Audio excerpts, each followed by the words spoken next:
understand everything. Paramashiva gives it to us, can be received only through knowledge. Even Paramadvaita Anubhuti,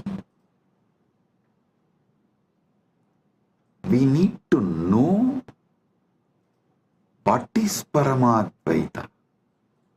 What is Paramadvaita Anubhuti? Only then we can radiate it. So the most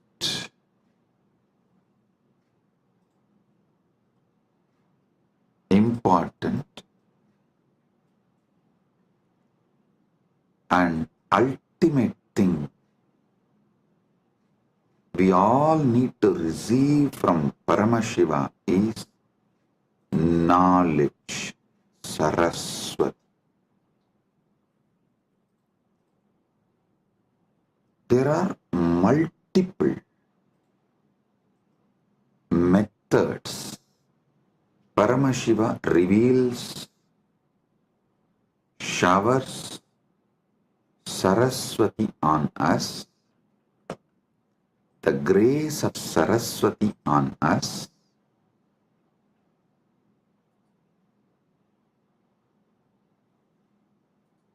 I'll share with you some of the ultimate pramanas. Listen, Paramashiva gives thousands of methods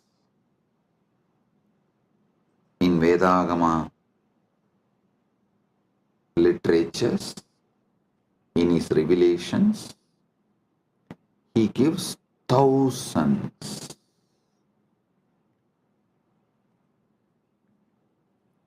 of methods and pramanas. In that, I'll reveal the ultimate pramanas, the ultimate methods. Listen. Listen intensely. I've selected the ultimate pramanas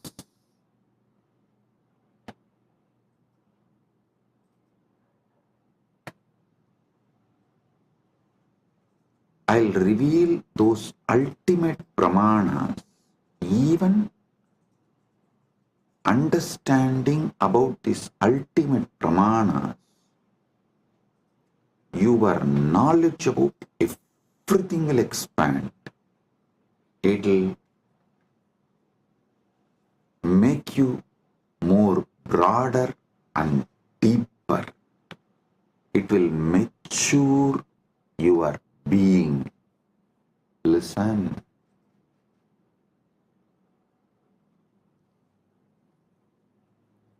The real knowledge matures you. Real knowledge empowers you. Real knowledge enlightens you.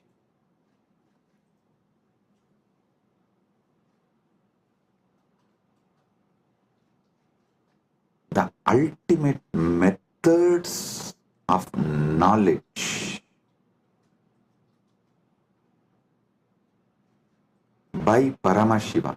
It is Paramasatyas about different methods of knowledge given by Paramashiva. I am sharing with you all. He himself is revealing. Listen one by one and apply this in every dimension of your life. The first pramana, Pratyaksha pramana.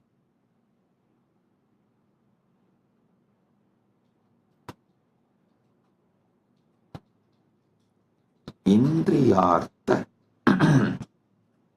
sannigarshajanyam jnanam pratyaksham. Indriyartha sannigarshajanyam jnanam pratyaksham. इंद्रियों और वस्तुओं के संपर्क से उत्पन्न ज्ञान प्रत्यक्ष है. Now, the direct knowledge gained through sensory experience is pratyaksha pramana.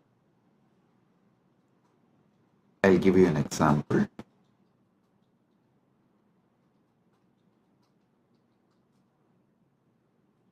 Seeing a tree and knowing it exists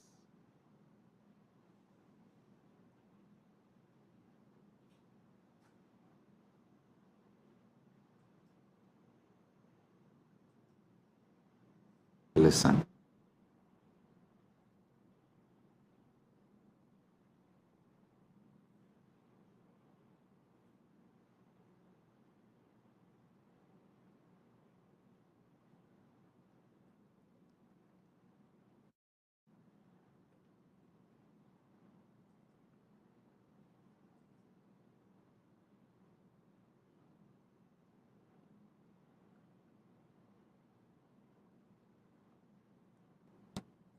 Anything you gain through your sensory experience is called pratyaksha pramana.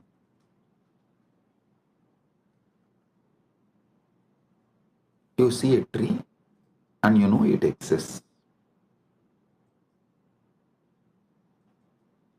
You listen to the music and you know it is there.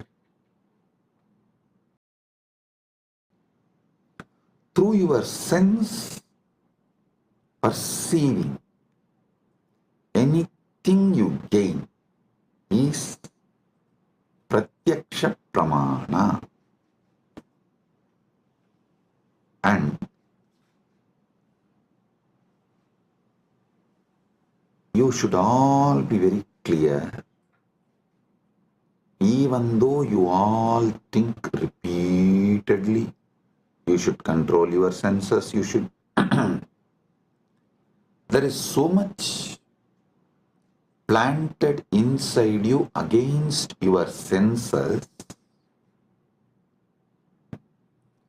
Your decisions about life is made only on your pratyaksha pramana.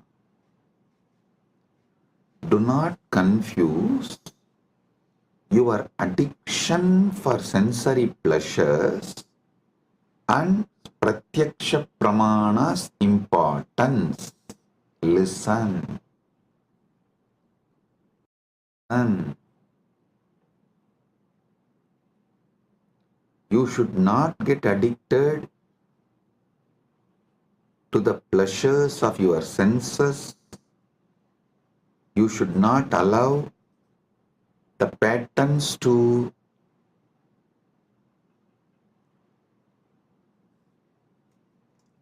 destabilize you. All that is true, no doubt. But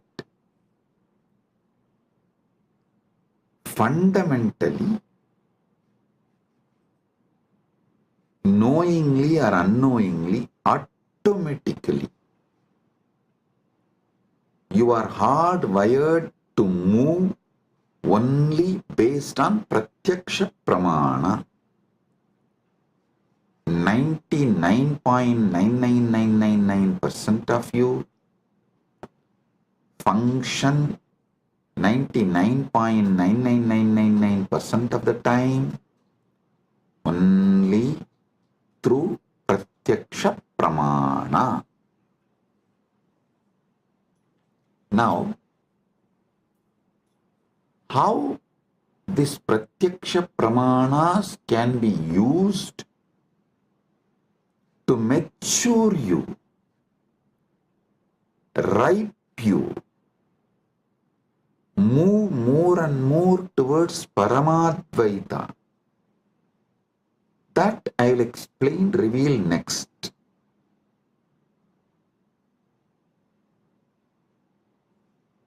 If your pratyaksha pramanas move you more and more towards Jivan Mukti, living enlightenment, Paramadvaita, it becomes sadhana. Understand? If your life flow binds you to your sensory pleasures, makes you addicted to your sensory pleasures, that is bandha. If the experiences you get through your senses move you more and more towards Paramadvaita, then your knowledge you gain through your senses becomes sadhana. So you should know clearly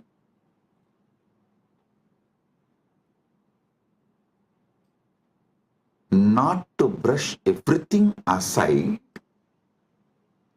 or try to discard everything you get through the senses, because by your very nature, first and foremost pramana in your life is pratyaksha pramana.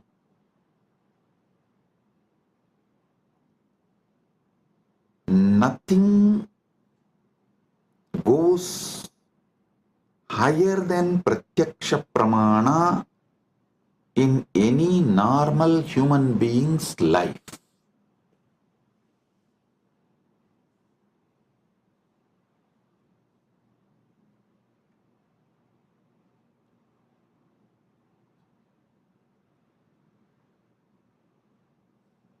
Pratyaksha pramana.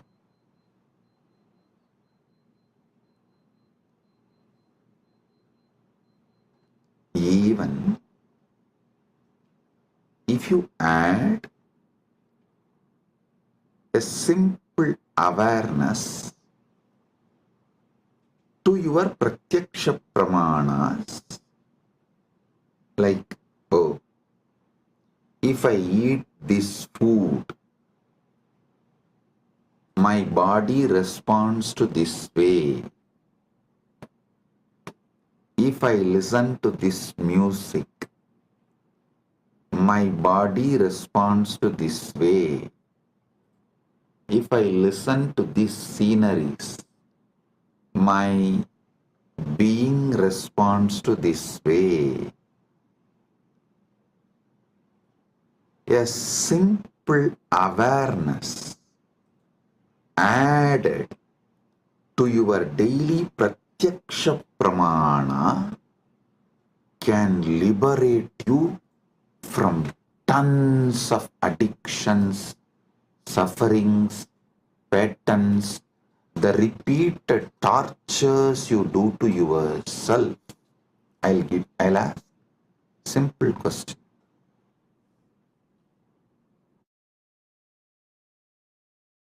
Simple question. Listen. How many of you wanted to change your nail polish or clean your nails, cut your hair, or you want to do something related to your body like going to beauty parlor and doing facial or change the body cream you use or the soap you use, something related to your body. But postpone, postpone, postpone, postpone. Do not take any action even for few months. And then after many months you remember you decided to change, you wanted to change, but you are not doing and you need to do. Then again you don't take action. After a few months, then again you seriously think and you even go to the level of let me order now. Then somehow the order did not go through, and again after a few months you try. Finally you somehow make it happen. How many of you go through this? Raise your hand. You may want to change the size of your shoes, size of the dress, something related to your body, which is like every day you are living with it. But it takes months for you to correct it. Understand? Even though you think you are obsessed by your senses, the truth is not that. The truth is not that. You are obsessed with your apasmara, blind spots, forgetfulness. That's the truth. You are not even obsessed with your pratyaksha pramanas. If you are obsessed with your pratyaksha pramanas, you will have at least health.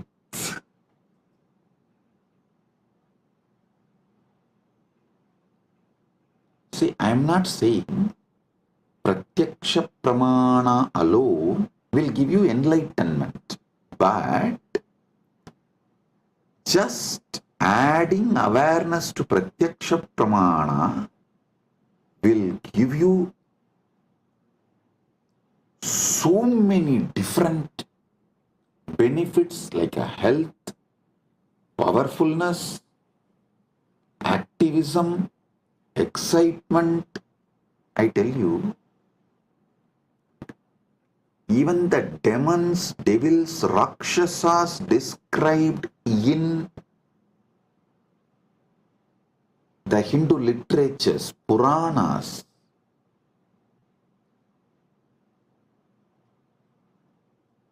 have a very powerful awareness on their pratyaksha pramana. That's why I always tell people, recently this Hindu Holocaust Remembrance Day, one of my KAILASA was telling me, Swamiji, how these Rakshasas tried to destroy you and Kailasa is shocking. I immediately told, hey, stop. Never ever use the word Rakshasa, demon, Rakshasa or Araka or any of these Hindu words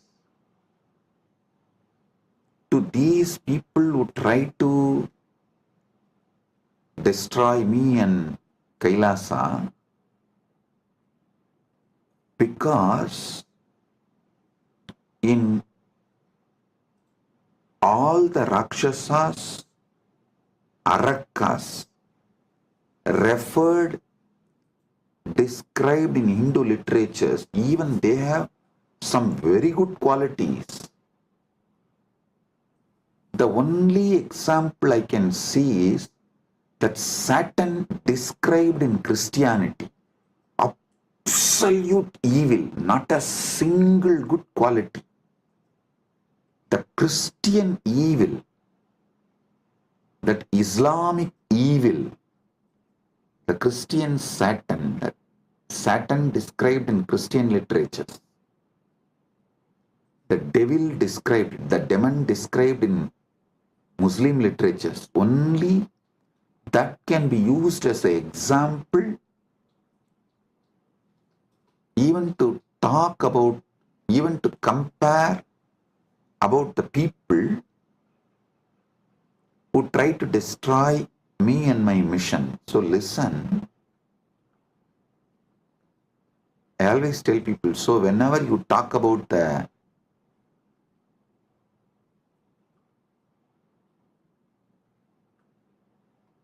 attackers, those who try to destroy me and Kailasa, you should call them only as a evil described in Christian literature, evil described in Muslim literature, because that only has no good quality.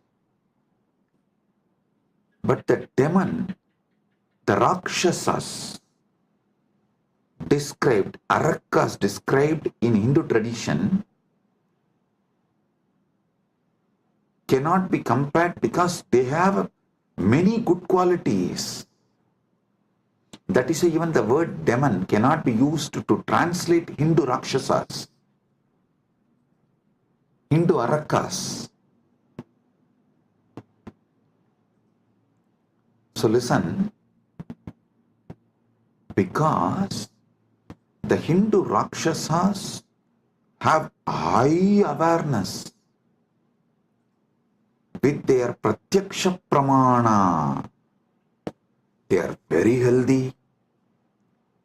Many of them do regular Sandhya Vandana, yoga practices,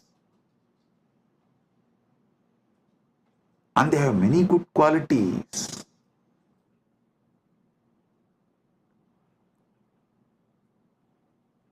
In modern day, human beings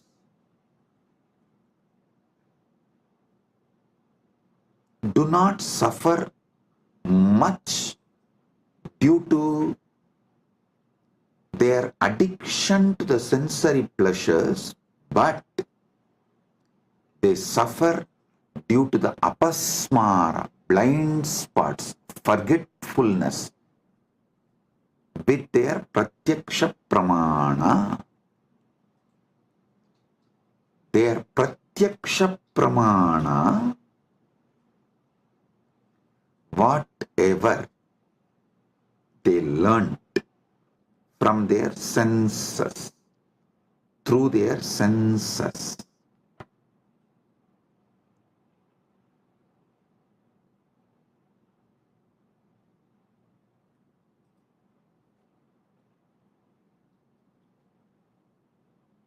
modern day human beings don't even remember that.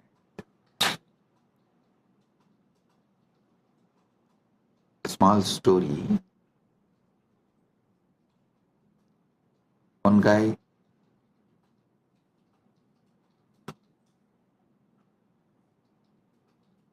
comes to his office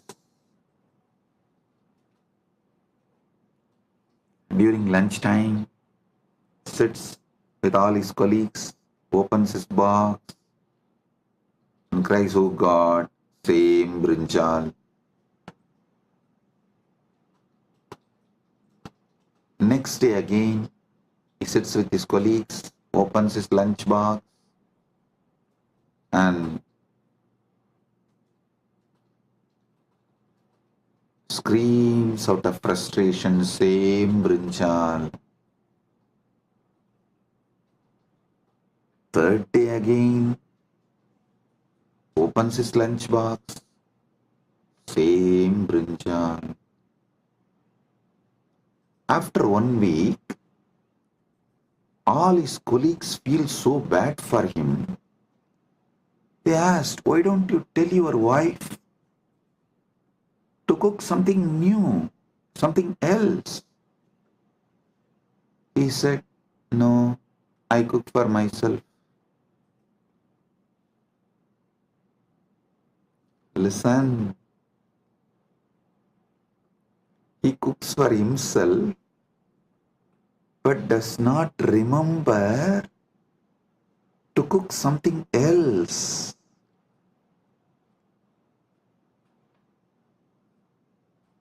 You may laugh at him, but look at your life. In how many places you have the same blind spot? It means even pratyaksha pramana is not handled with awareness. Your awareness is so low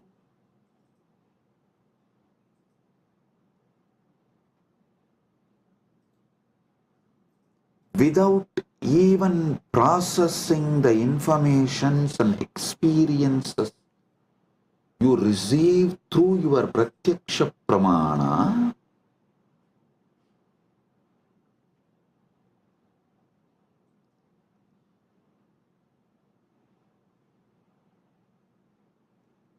you continue to exist. It is like you put your life in autopilot mode. Listen, there is no autopilot mode available for your body and mind and life. To this truth, there is no autopilot mode available for your body and mind.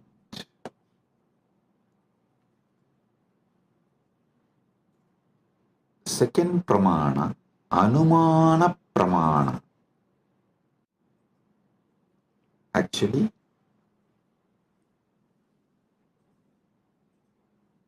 one by one, I will reveal these pramanas and also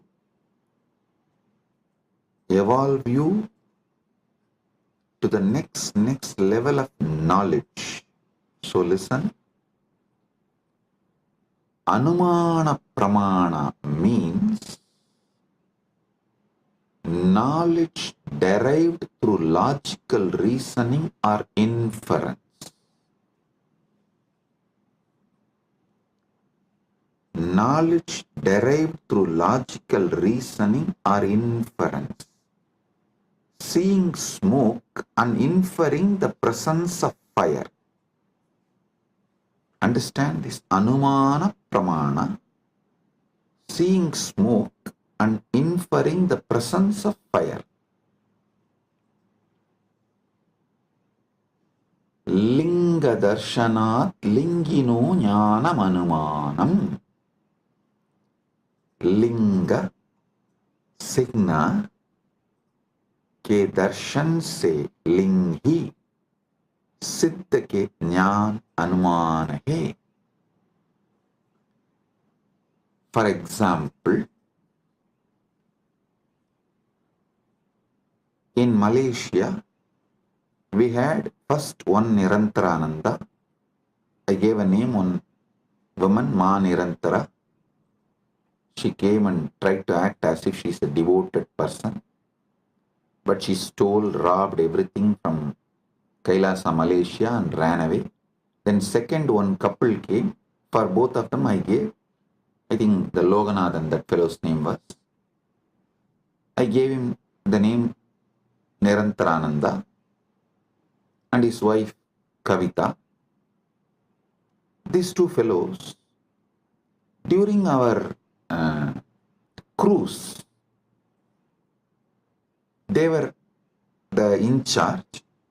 They collected so much money, but nothing came to the organization, either to India Kailasa or to Malaysia Kailasa, nothing is accounted. So it means what? They swallowed. Nothing came to Sangha. How many millions of ringgits? I do not know, because the moment the accounts started questioning them, they took the whole thing and ran away.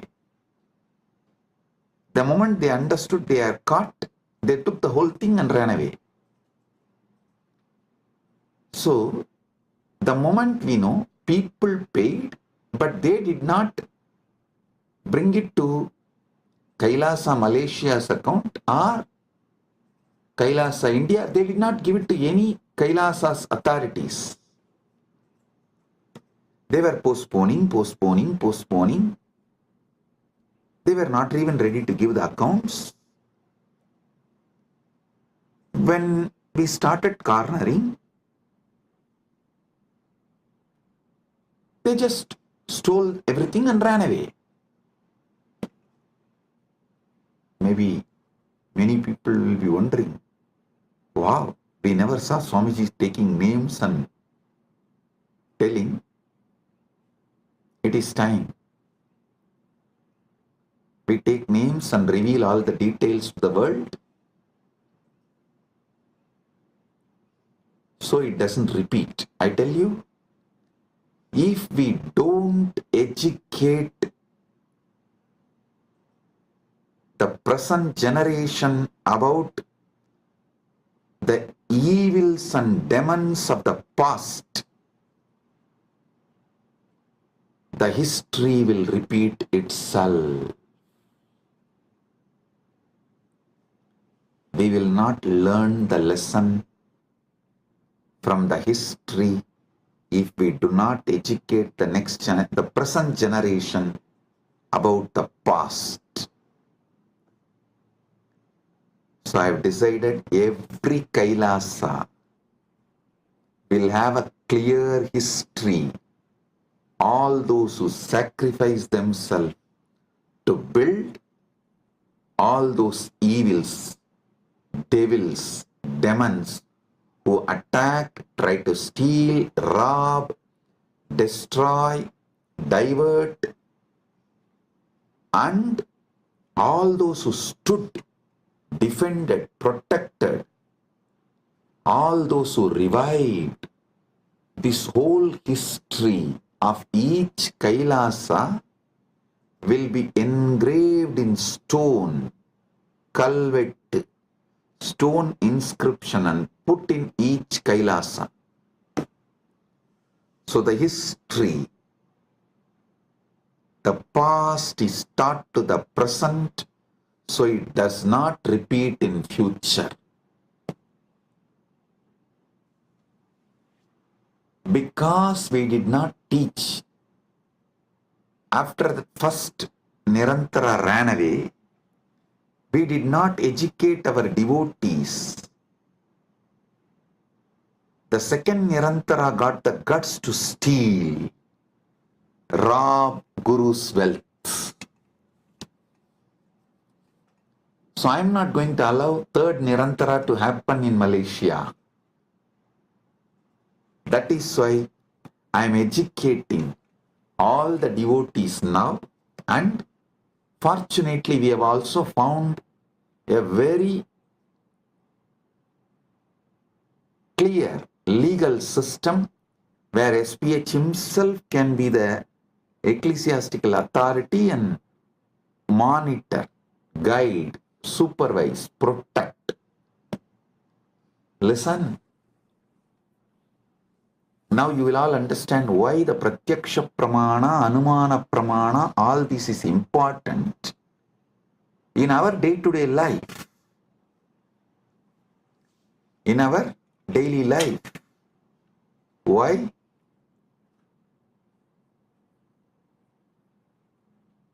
These are all the truths needed. These are all the methodologies needed for our great life. And in the future satsangs, not only I am going to name them, I am going to project their photos, each one. So the present is educated about the devils and demons of the past. So you guys understand and do not allow the history to repeat itself.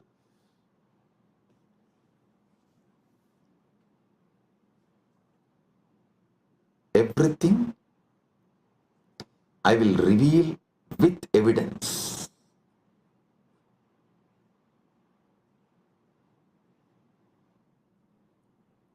Now understand about Anumana Pramana. Knowledge derived through logical reasoning or inference,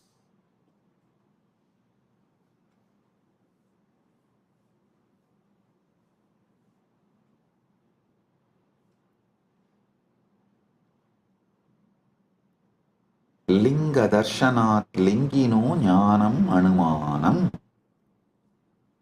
Linga सिन्न के दर्शन से लिंगी सिद्ध का ज्ञान अनुमान है.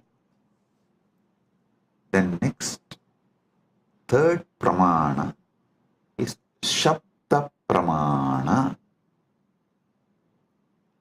verbal testimony or scriptural testimony, knowledge gained from reliable sources such as Vedas, trustworthy acharyas, gurus. So listen.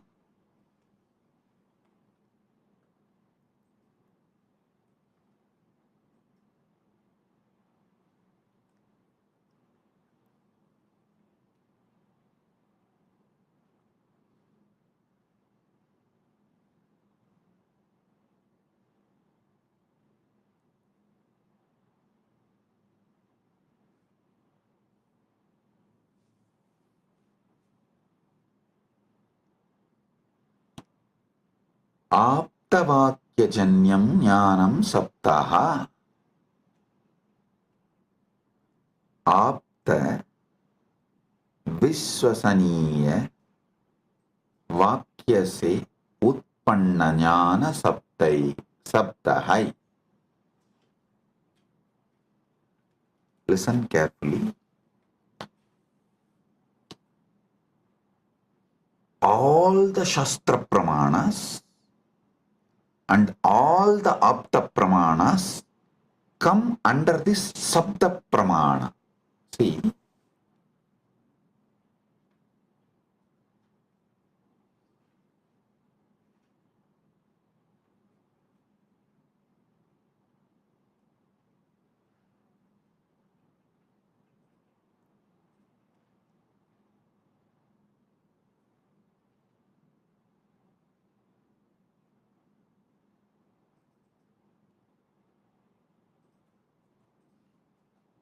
our Vedas are traditionally passed on from generation to generation only through Shruti, verbally, oral transmission. So what you receive from Shastra, Vedagama scriptures, or from the Guru, it is Sabda Pramana. So actually two divisions of Shabda Pramana is Shastra Pramana and Apta Pramana.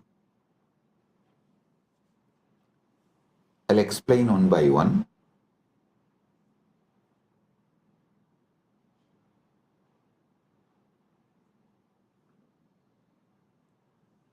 Aptavakyajanyam jnanam saptaha. Teachings of the Upanishads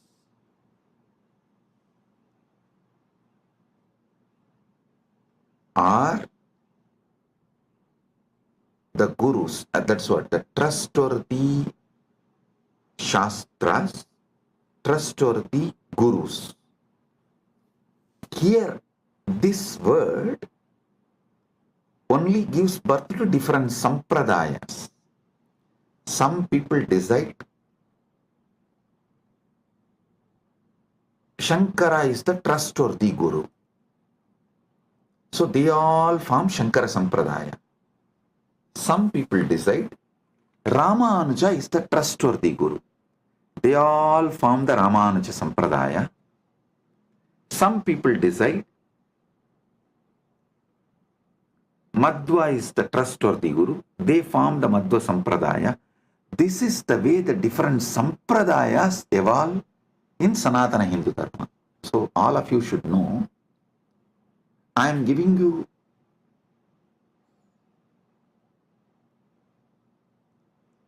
the insider secrets, how various Sampradayas evolve in Sanatana Hindu Dharma. Because the Shastra Pramana, the Shastras you accept as authority, and the Aptas, the Gurus, you accept as authority. The permutation combination of this gives birth to multiple Sampradayas in Sanatana Hindu Dharma. Some people accept Veda and Upanishad, follow Shankara as authority. Veda and Upanishads as the Shastra Pramana and Shankara as Apta Pramana. Shankara's words as Apta Pramana. Some people accept Vedas and Upanishads as Shastra Pramana and follow Ramanuja's words as Apta Pramana. Some people accept Veda Upanishad as Shastra Pramana but accept Madhva as the right Apta Pramana. Madhva's words as right Apta Pramana. So this permutation combinations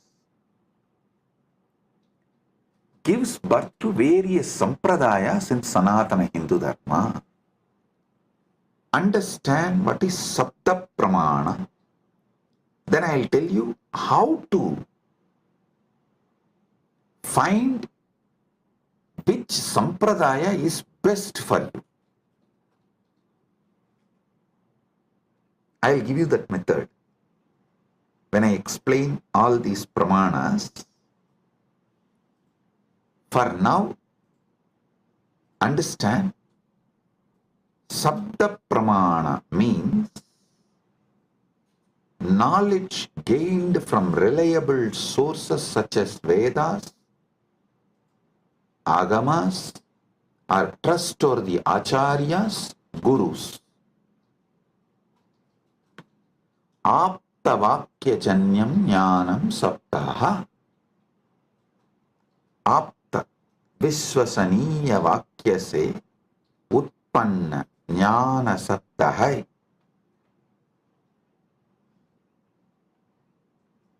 So today, I have revealed about this three Pramanas, but I have more than 25 Pramanas. I am going to elaborately explain step by step and give you all the summary and the essence, best of the knowledge. Saraswati, understand? Sanatana Hindu Dharma is a knowledge religion. Knowledge religion. It was not spread by sword or conversion. No. It neither used fear or greed. No.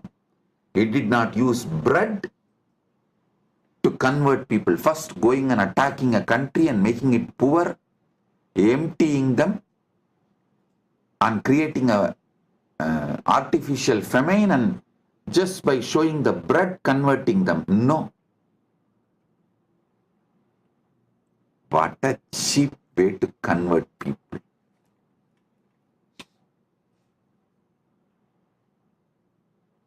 Using sword and blood. But Sanatana Hindu Dharma is knowledge tradition. Knowledge tradition.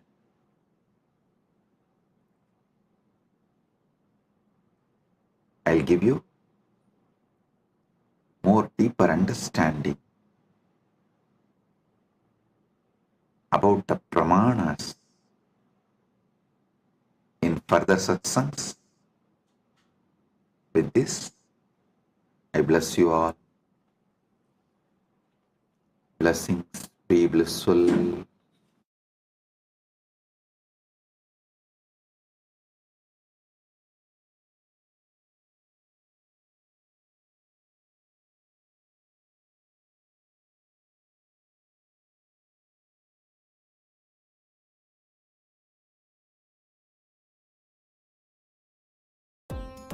Nithyananda, thank you for watching, and if you found the video enlightening, please give it a like, share it with your loved ones, and subscribe to stay connected with us.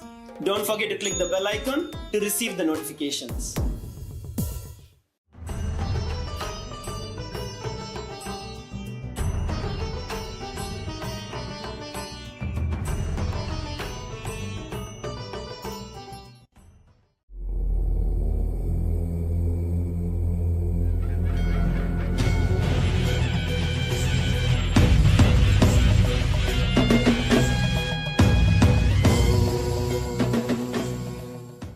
தைப்பூசத் திருநாளில் பரமசிவ பரம்பொருளின் பரம வெளிப்பாடுகளான சோமாஸ்கந்த மூர்த்தியாகவும் சிஷ்யபாவ மூர்த்தியாகவும் சுப்பிரமணிய மூர்த்தியாகவும் உங்கள் அனைவருக்கும் பரமாத்வைதத்தை அருளி ஆசீர்வதிக்கின்றேன். தைப்பூசத் திருநாளில் பரமசிவ பரம்பொருளின் முழுமையான வெளிப்பாடான முருகப்பெருமான் பரமசண்முகமூர்த்தி, மகாசண்முகமூர்த்தி எல்லோருக்கும் பரமாத்வைதம் அருளி சர்வ மங்களங்களும் தந்து எல்லா நலன்களும் வளங்களும் பெற்று ஆல்போல் தழைத்து அருகுபோல் வேரூன்றி மூங்கில் போல் சுற்றம் சூழ 16 பெற்று பெருவாழ்வு வாழ்வீர்களாக என்று வாழ்த்துகின்றோம். தர்மார்த்த காமமோக்ஷ புருஷார்த்தங்கள் பெற்று நன்மைகள் எல்லாம் உற்று சர்வ மங்களங்களும் பெற்று ஆனந்தமாய் வாழ்ந்திட ஆசீர்வதிக்கின்றோம். ஊழிக் கடலும் நாழிக் கிணறும் சூழ்ந்து ஆழி உலகு அனைத்திற்கும் அரசாய் நின்று ஊழ்வினை அழித்து உயிர்களுக்கெல்லாம் நன்மை தந்து தர்மார்த்த காமமோக்ஷம் எனும் புருஷார்த்தங்கள் 4 தந்து நன்மையும் மங்களமும் மெய்மையும் ஞானமும் முருகன் அருளால் முழுமையாய் பொங்கட்டும், பல்கிப் பெருகி மங்களங்களும் நன்மையும் சூழ்ந்து அருளட்டும். சுப்பிரமணியோ சுப்பிரமணியோ சுப்பிரமணியோ சுப்பிரமணியோ சுப்பிரமணியோ சுப்பிரமணியோ. Paramashiva's direct message from KAILASA on this auspicious Thaipusam day. Parama Satya about Dharmartha Kama Moksha. last few satsangs, Paramashiva started revealing the great Paramasatyas about Dharma, Artha, Kama, Moksha. Understand? Dharma, from one perspective, as the purpose. I explained. Now, I will add few more truths, few more understandings. The purpose of the cosmos is purpose of the whole existence. So the purpose of the cosmos is Dharma of the cosmos. Each thing that exists inside the cosmos has its own purpose. That is the Dharma of that existence. Whether a hill exists, or an animal exists, or a human being exists,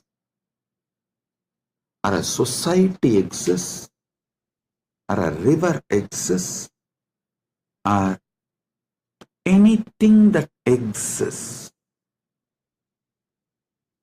has its own dharma, its own purpose. The purpose for which that exists is what I call Dharma. Understand? In Sanatana Hindu Dharma, to elaborately explain Dharma, there is Dharma Sutras. Artha, there are Artha Sutras. Kama, there are Kama Sutras. You may know only about one Kama Sutra book written by Vatsyayana. Don't think that is the only. No. Paramashiva has written an elaborate, detailed Kama Sutra book. That is what is the source of Kama Sutras. Vatsyayana wrote a small treaty, a small book. But the elaborate book is written directly by Paramashiva. Same way, Moksha Sutras.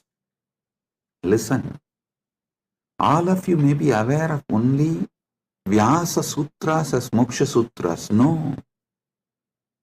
There is an elaborate material delivered by Paramashiva directly as Jnanabada in Agamas that forms the foundation for Moksha Sutras. Listen. The Dharma Sutras, which is very popular in Hinduism, is only a aphorism, like a notes. Only if you read the original Vedas and Agamas, where Paramashiva revealed elaborately about Dharma, in Charyapada, you will understand these sutras and the context with which these sutras are manifested. These sutras are more or less like a text. These are like a notes. See, for example, if I start talking about integrity, authenticity, responsibility, enriching, causing, completion, you will all understand because you all have already understood. I have briefed, explained, spoken elaborately. You already have that knowledge. If I form verses like integrity plus authenticity plus responsibility plus enriching equal to completion. If I make any formulas or the sutras like a notes, you will understand, because already all those technical terms I have briefed, explained elaborately, and all of you know it. So from that context, you will understand the sutras I give, the formulas I give. But if somebody suddenly reads only the formulas I have given, they won't be able to understand from which context this formula has been delivered. And what is exactly the meaning? What is exactly the knowledge, truth I am trying to convey through that formula? This is exactly done by the racist gang misquoting my satsangs. All these misquoting, see, whenever you quote only one part, it is nothing but devil quoting Bible or demons quoting Vedas. So understand, quoting out of context, removing some of the words I uttered in some satsang and giving their own meaning. Usually before the satsang itself, I'll give a clear meaning for each word. This is what I mean by the word energy. This is what I mean by the word matter. This is what I mean by this equation. They will try to give their own meaning because they are fundamentally racist. Their only purpose is somehow to establish my teachings are not credible. So what to do? They know logically, through a clear reasoning, they can't establish that my teachings have no credibility, and they can't establish my teachings have something wrong. So the only way is troll, make meme, cut and paste. Listen, that's the same thing done for Sanatana Hindu Dharma also. So if you want to study, always go for the original source. Go to the books of Shaivism before Caldwell. Try to read books of, if you want to understand Vedic tradition, read books before Max Muller. Don't read Max Mullerian and the translations which came after Max Muller. No. Same way Shaivite scriptures, don't read all created after Caldwell. Whatever Caldwell generated and Max Muller generated is atrocity material on Hinduism. They are not trying to preach Hinduism or find the truths of the Hinduism and spread it to the world. No. Be very clear what Caldwell generated. The Caldwellerian gang, the gang after Caldwell generated, or whatever Max Muller generated, are all the material generated after the Max Muller. His thought current people, it's all absolutely atrocity material. It is not to elaborate Hinduism, expand Hinduism, enrich Hinduism. So all of you should be very clear.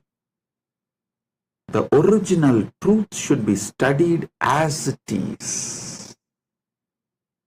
That's the only way you can get enriched. You can use it. That's the only way it will work. Understand? After all, the Vedic and Agamic scriptures are not pure science alone. It is actually applied science. You apply those mantras, you do prayoga of those sounds, those frequencies, those mantras, and you generate that energy. You manifest that power. It's an applied science. You should all know great truths revealed in Vedas and Agamas.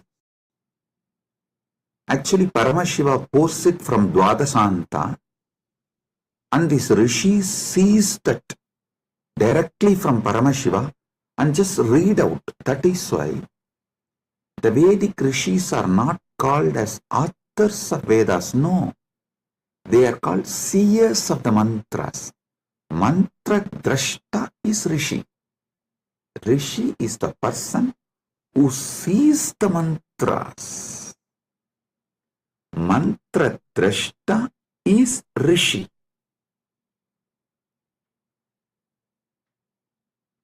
When they see that mantra, they are in a same frequency with Paramashiva. If you also just recite the mantras by listening, you will also manifest the same space, same frequency in your Chidakasa, inner space. I tell you, Arunagirinatha Peruman is a great enlightened being of Gaumara tradition, means directly initiated, blessed by Subramanya Swami. Is born and lived in Tiruvannamalai. I should not use the word lived in past tense, no. He is born, living. It is a past continuing into present, will continue into the future. And there is no proper English word for it. So I'll say, he was born, he lived, and he is still living, and he will continue to live in Tiruvannamalai because he achieved that state and blessing from Subramanya to be a parrot and live forever. And he still is living in Kiligopuram of Tiruvannamalai temple, and with all his disciples, large team, they are still living. You go to Arunachaleshwara temple in Kiligopuram, never miss seeing that group of parrots living. Bow down, they are all Arunagirinatha's team, his disciples, and Arunagirinatha himself is there in the form of parrot. All the Gopurams will have doves. That one Gopuram will not have any other birds other than the parrot. You won't see a crow, dove, eagle, no other animal will be there. Usually the cats somehow climb the trees and catch the parrots. You will not find a single cat near that Gopuram. I lived there for quite a long time, so I am telling you, almost 40 years of my life. Till I left India, I was living there only. From the time, of course, I am born in Arunachaleshwara temple and grew up in Arunachaleshwara temple. Even if I have to make a museum of my life, actually Kailasa people were discussing, Swamiji, how to make a beautiful museum and present to the whole world your whole life. I said, for that, first thing you need to build a replica of Arunachaleshwara temple, because every incident in my life happened in one part of the temple. So for that, we have to build the whole Arunachaleshwara temple replica, and then we have to put a board in each sannidhi, here this happened, here this happened. That's the way we can describe my biography to people, my history to people. That's the way museum can be built. Anyhow, with Paramashiva's grace, he himself is manifesting. The whole Arunachaleshwara temple will be replicated in Kailasa, and also it will be replicated in Malaysia. One devotee has offered 1,000 hectare, 2,500 acre in Malaysia. He is donating. I have not accepted. I told him, I will first form a Rajya Sabha with 1,000 people. Once we get the 1,000 people Rajya Sabha, I will accept the donation and build the temple. We will be replicating the Tiruvannamalai Arunachaleshwara temple exactly in Kailasa and in Malaysia. I told him that men make Kailasa, not just properties and buildings. Build men. Those who are enjoying Kailasa, an enlightenment lifestyle. People build Kailasa. People manifest Kailasa, not just buildings. So let me come to the story I wanted to tell. Arunagirinadar, he was directly initiated by Subramanya. He was given sudden enlightenment. The moment he got enlightened and blessed by Subramanya, Subramanya gave the first line, Muthu. And he told, sing my glory from this word. He started just pouring.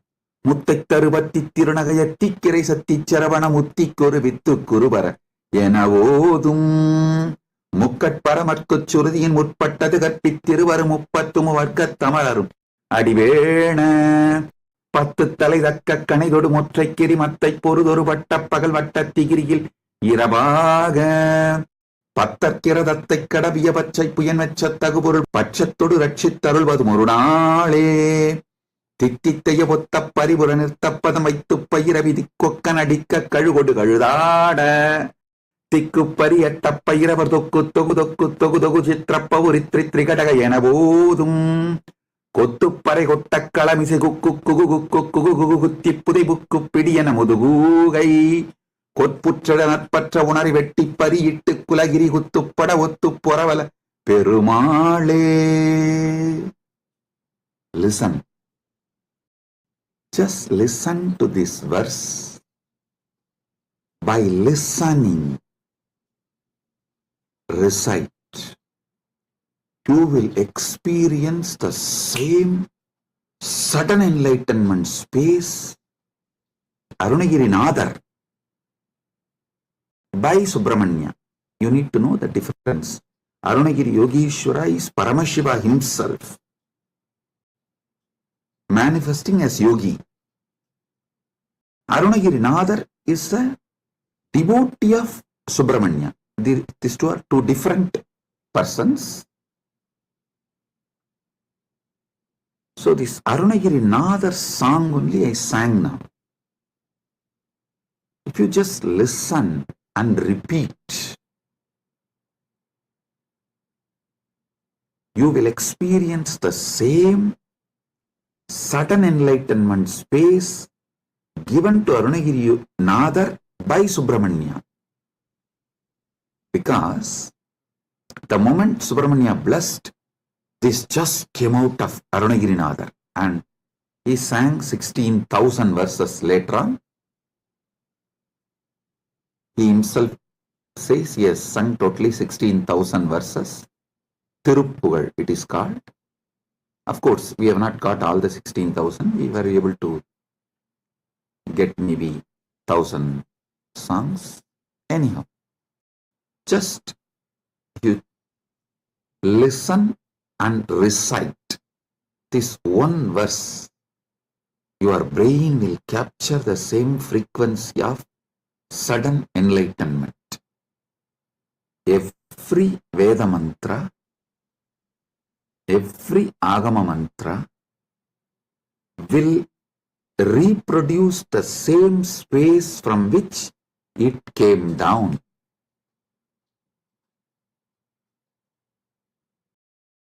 It's a living deity in mantra swarupa. Agama is the mantra swarupa of Paramashiva. Vedas and Agamas are the mantra swarupa of Paramashiva. That is why there's a beautiful description that Kamika Agama is the feet of Paramashiva. Karanagama is the ankle of Paramashiva. So each Agama is one part of Paramashiva. Makuta Agama is the Mukuta of Paramashiva. So each Agama, Veda, is verbal form of Paramashiva. Listen, this Dharma Sutras are notes can be understood only if you know Vedas and Agamas. Artha Sutras are notes. You can understand the context and meaning of each word only if you know Vedas and Agamas. Same way, Kama Sutras are the notes, aphorisms. You will understand the meaning of the each word only if you know Vedas and Agamas. Same way, Vyasa Sutras, which is also called Vedanta Sutras or Brahma Sutras, you will know the right meaning, the context, why Vyasa is using those words, in what meaning Vyasa is using those words. You will understand only if you know Vedas and Agamas. That is why the Nilakanta Shivacharya's Bhashya, the commentary written by Nilakanta Shivacharya, he writes the commentary for the Vyasa Sutras, quoting Upanishads and Agamas. Veda, Upanishad, Agama. Only from this context, he writes commentary for Vyasa Sutras, which is Brahma Sutra and Vedanta Sutra. The words Brahma Sutra, Vedanta Sutra, Badarayana Sutra, Uttaramimamsa Sutra, all these words mean same Vyasa Sutras. Same Vyasa Sutra has all these different names. There are wonderful commentaries. I am not disrespecting or judging any other acharyas. The Shankara Bhashya, Ramanuja's Sri Bhashya, Madhva's Bhashya, and Vallabhacharya, Nimbarga, and Bhamati, Vachaspati Mishra's Bhamati Bhashya. All these Bhashyas, I am not putting less marks for them or any judging them or showing them in poor light. No, listen. Listen carefully. Each of them, Shankara, Ramanuja, Madhva, Nimbarga, Vallabhacharya, Bhamati, means Vachaspati Mishra. Each of them give a different level of understanding. Shrikantacharya gives a different level of understanding. My experience, my Atma Pramana closely resonates to Shrikanta Shivacharya's Bhashya and Shankara's Bhashya. Shankara's philosophy is roughly named as Advaita, Orthodox tradition. And Shrikanta Shivacharya's tradition is roughly named as Shivadvaita. Of course, there are some more orthodox traditions of Advaita. They try to say, with Gaudapadacharya, the original Advaita is over. Even Shankara is influenced by Buddha. That is philosophical arguments. I am not getting into those arguments. I only wanted to give you guys a detailed Paramasatyas. Let me come to that. I am only introducing the situation so you won't waste your time in unnecessary things. These are all the things there. For example, usually when I say in the satsang, I myself tell, hey, when you Google about me, these are all the atrocity materials will come up. Don't waste your time on that. I am giving you answer for this. So spend your time only on main SPH channel. Study the Paramasatyas I am giving. Get enlightened. Live the life. So same way, when you try to get into the scriptural study or try to understand it on your own, usually these internal conflicts between sampradayas will be highlighted too much and you may even get lost in that. You will be almost like a forced to take a side. Do not take a side. Listen carefully. Right wing or left wing have a deep understanding between them. They want all human cattle to take one side. Any side you take, right or left, you are a human cattle. You have fallen prey for their game. Don't. Have your stand be established only on Paramasatya. The moment you take the side, right or left, you will never question the crimes done by your winged leaders. The moment you take the right wing side, you will never question their crimes. The moment you take left wing side, you will never question their crimes. Same way, if you take any one stand of any one acharya, you will miss all the great things from other acharyas. So I tell you clearly, all these 7 names now I mentioned, Shrikanta Shivacharya, Shankaracharya, Ramanujacharya, Madhvacharya, Nimbarka, Vallabha, Bhamati, all these acharyas complement each other. If you dive deeply and start studying, you will understand they all complement each other ultimately to enrich your understanding and raise you to the next level. Listen. And I also have a good news. I am sitting and programming, developing an AI personally to bring all these acharyas, bhashyas together and to give you the Paramasatyas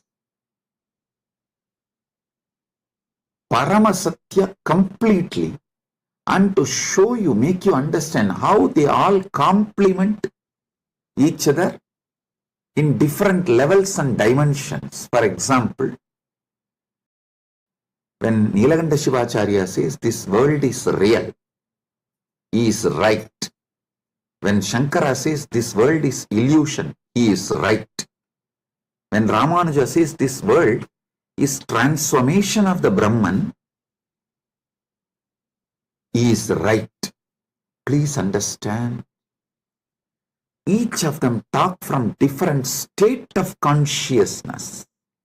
It is like the truths from different universe is mapped to this Bhumandala, the truths which are prevalent in Vaikunta is mapped to the Bhumandala's language by Ramanuja in Sribhashya. So if you internalize, you will experience Vaikunta. The truths which is prevalent in Satyaloka, Brahmaloka, is directly mapped by Shankara, Adi Shankara, to this Bhumandala. If you read Shankara Bhashya and meditate and experience that, you will experience Parabrahman, Brahmaloka. Listen, the truths prevalent in Kailasa, Srikanta Shivacharya maps it to this Bhumandala in this language. So if you meditate and achieve, cognize consciously further and manifest these truths in your life, you will see you are in Kailasa. Listen, I am telling you, all these truths complement each other. They do not contradict. Sometimes the disciples, they try to jump from camp to camp due to their incompletions. Many people come and tell me, Swamiji, for me, Sai Baba and you are one and the same. Please answer my question. I want this problem to be resolved. I tell them, yes, no doubt. Sai Baba and me are one and the same. Are you able to talk to Sai Baba in Messenger? Are you able to chat with him? How you talk to him? Same way talk to me also and get the response, go. That's all.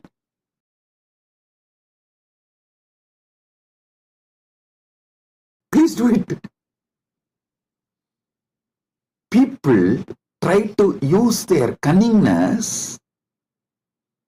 It goes to that extent, they exploit even gurus and philosophies. To stop that, some of our acharyas have used Kandana Mandana. Kandana Mandana to make the people, disciples, focused on the philosophy. The Kandana Mandana is not created to destroy others, but to make you focused on that system. So you don't waste.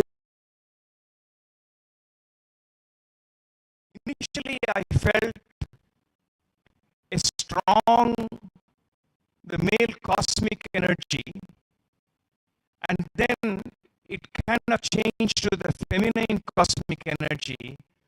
So the masculine cosmic energy and the feminine cosmic energy coming together, Shiva and Devi coming together in Arthanagirishwara itself. That was a very, very unique feeling of complete surrender and being one with Paramashiva himself. So let me close with that. was so so, so anyone out there who's looking for enlightenment, this is it. And if you're looking for fulfillment, nothing in the physical reality will fulfill, whether it is wealth or relationships or health or anything you may be looking for. The ultimate fulfillment is only in enlightenment, and the one place we can make it happen at this particular period is with Swamiji. So please come, enjoy this whole thing, and get enlightened. Let's go make humanity to a higher super consciousness.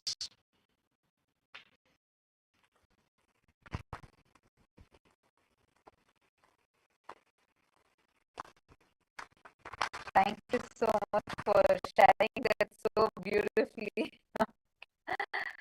I know, especially the mandala processes has been so powerful. Each mandala process has been so unique, and it was so wonderful to hear our experiences here. Thank you so much for coming and sharing. Nithyananda. Next, joining with us, we have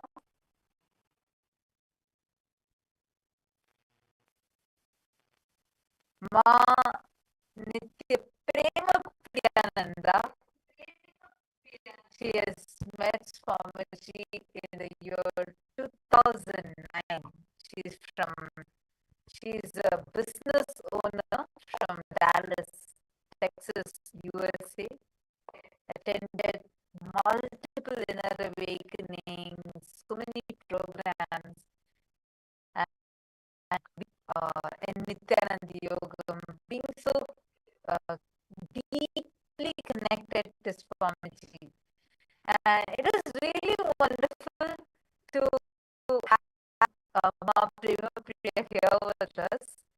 And she has been here in the program, intensely listening. I'm actually waiting to hear, and today she even came forward and shared her breakthroughs. I was so excited to hear. Right now, I'm actually waiting to hear what has her transformation been like. And all the viewers, anytime you have any questions about the program, or even if you want to ask something to the participants who are sharing, feel free to post it in the YouTube live chat section, and we will be pleased to answer your questions. And without further ado, let's now listen direct from Ma Prema Priya. Nithyananda Ma. Nithyananda. At first, I want to express my deepest gratitude at Swamiji's feet. So I want to,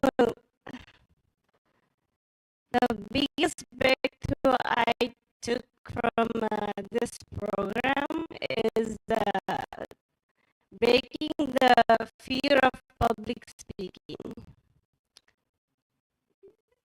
Yes.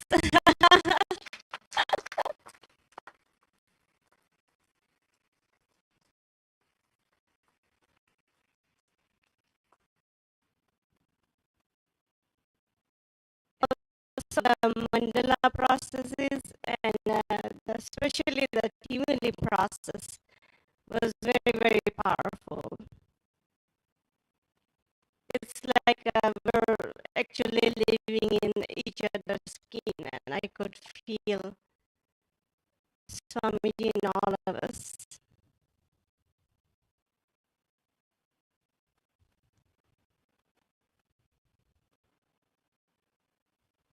Actually, I'm so excited right now hearing you come forward and share this itself. I feel like, wow, what a transformation Swamiji has done.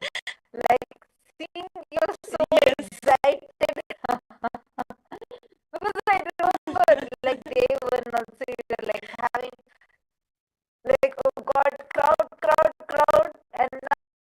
were sharing it in front of so many people. And it was all I remember you calling my name. Yes.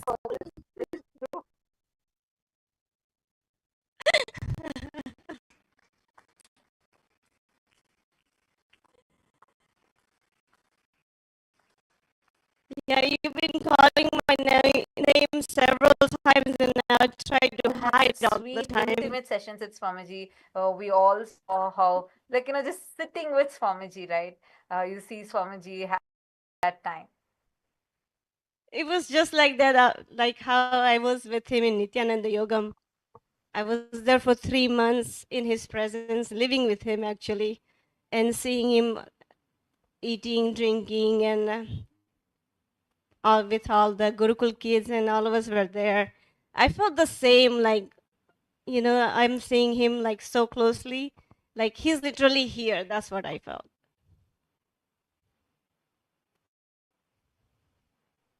Thank you, Ma. I think that one word, he's literally here, is enough. I know now so many people out there will be waiting to come just to experience this.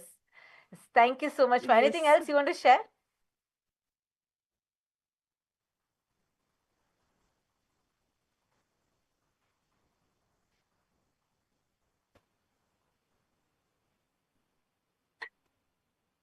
I think is there are you able to hear me now? Yes. Do you want to share Yes, ma'am, anything I can else? hear you. No, that's all, ma'am.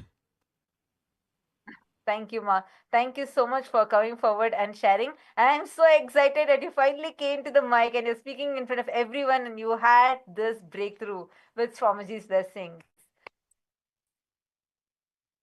Thank you. Thank you so much for sharing this so beautifully. And anyone else who's watching us also, even if you have your teenage kids, you have your family, get them with you. This program is open for all. You don't need to bother about anything else. Just take care of your ticket. Just come, take care of your accommodation. That's all you need to do. Everything else, Swamiji is taking care. Next, with us, joining us, we have a family of three people who had come to this program. And I'm really, really excited to see, I was really excited to see their transformation. Ma Vamadeva Shakti Priya, uh, she came to know about Swamiji when at the end of 2007. And in 2009, she was blessed with the opportunity to have Swamiji's physical darshan in Los Angeles. And she had attended multiple programs, and the moment she saw Swamiji, she shared how she felt a deep motherliness in Swamiji and connected with Swamiji as like a mother. And she, from that time, she and her family has been so deeply devoted to Swamiji. Now it's 2025. For so many years, she's been connected to Swamiji. And in this program, she got her two kids also with her. And I'm more excited to hear from those two teenage kids the shift, amazing breakthroughs even they had. I remember the first day, especially the daughter, Ma Shri Devi, she came and shared how what she used to think before and how she did not have much interest in this. But then now she has had such amazing breakthroughs that she's ready to take up leadership and like responsibilities, and she's so excited. And she's like, both the kids are actually so excited. They're always smiling and like always enjoying this shower of blessings from Swamiji. So now let's listen from the family of these three what transformations Swamiji brought in their life. Nithyanandam, thank you so much for joining us. Ma Nityan, Vamadeva Shakti Priya and Ma Shri Devi and Nit, Sri Ram. Nithyanandam. Go ahead, Ma. Nityanandamma, thanks for giving the opportunity to talk here. I'm so blessed joining and then attending this program, and especially with all of your guidance and Swamiji guidance. I'm seeing so many changes in Antigua PSS, especially my kids' transformation. in 15 days, I am seeing so many changes in this program.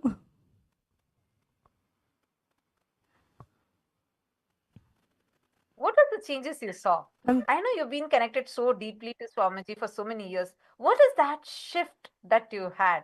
What were the processes that you enjoyed the most, and what was the shift you had? the shift, especially, I mean, from starting, like he's guiding everything, like how I can lead my life and how I can guide my kids in the world. And that not only personal life, in the official life also, like when I do, like when I go to the offices, or when I, how do I lead myself and everything. And in PSS, the change I have seen, like before come to the program, kids were saying, oh, okay, Antigua, we don't know anything, like that they were saying. But suddenly they come and they started to sharing, and they spending their time with all of us. And then especially manifestation powers, they started to do the third eye reading. That is giving me so more enjoyment.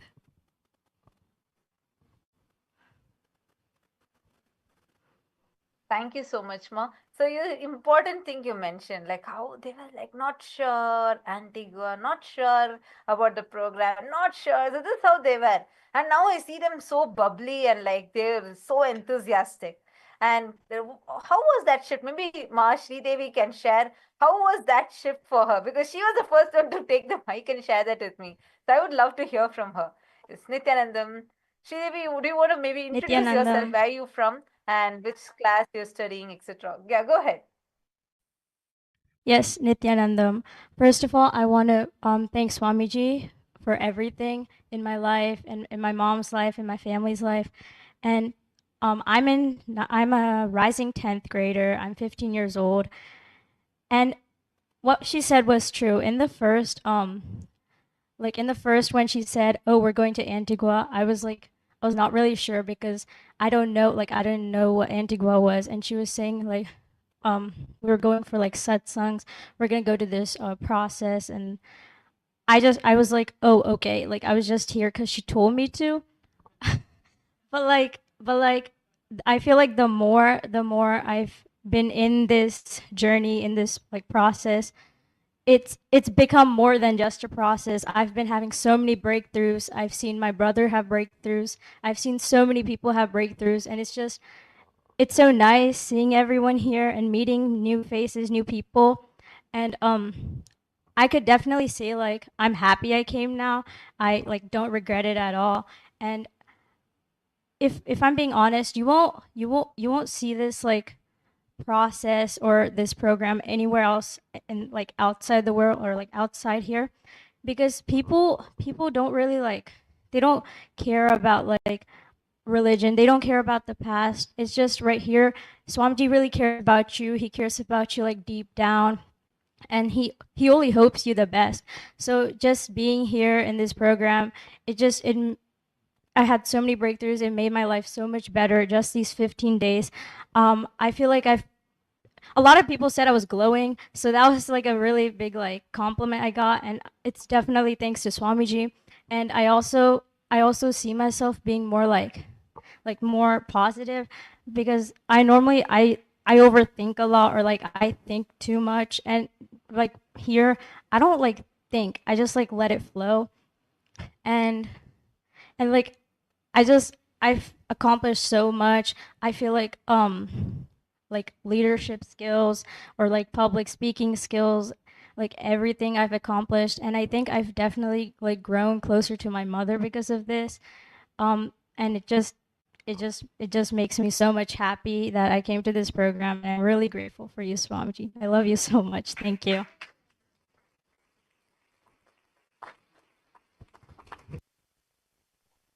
Thank you so much. Thank you for that beautiful sharing. It was really, it's nice to see also the transformation and the shift that you had.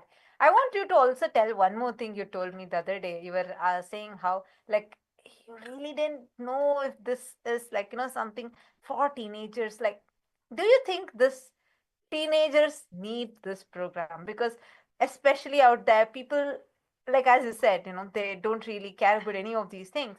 But is it really important for teenagers to attend this program? What would you say? Of course, I feel like 100% it's important because you're you're like, okay, they just say teenagers, but in reality we're just kids. We have so much ahead of us, and seeing like a lot of people here like Ma Banu, Ma and like Ma Shivananda, like their experiences just shows how much you can learn. And if you compare like these people to like people in the outside world who haven't like experienced all this, you can see so much change. They'll have all these 60 like, oh, like I'm old, I can't do this or I can't do that, but like you won't see that here. Like age doesn't matter here. You grow with Swamiji and you do everything a kid can do. So like a teenager growing up in this environment and this ecosystem, I feel like it could help a lot as you're growing up. And it's like I feel like during your teenage years, you'll have a lot of like mood swings and a lot of like thinking about like the future and the past. And like when you're in an ecosystem like this, there's not really much thinking to do. You're just there, you're just happy. So I feel like 100% like teenagers, kids are like even better if you start young. That like if you're around this ecosystem.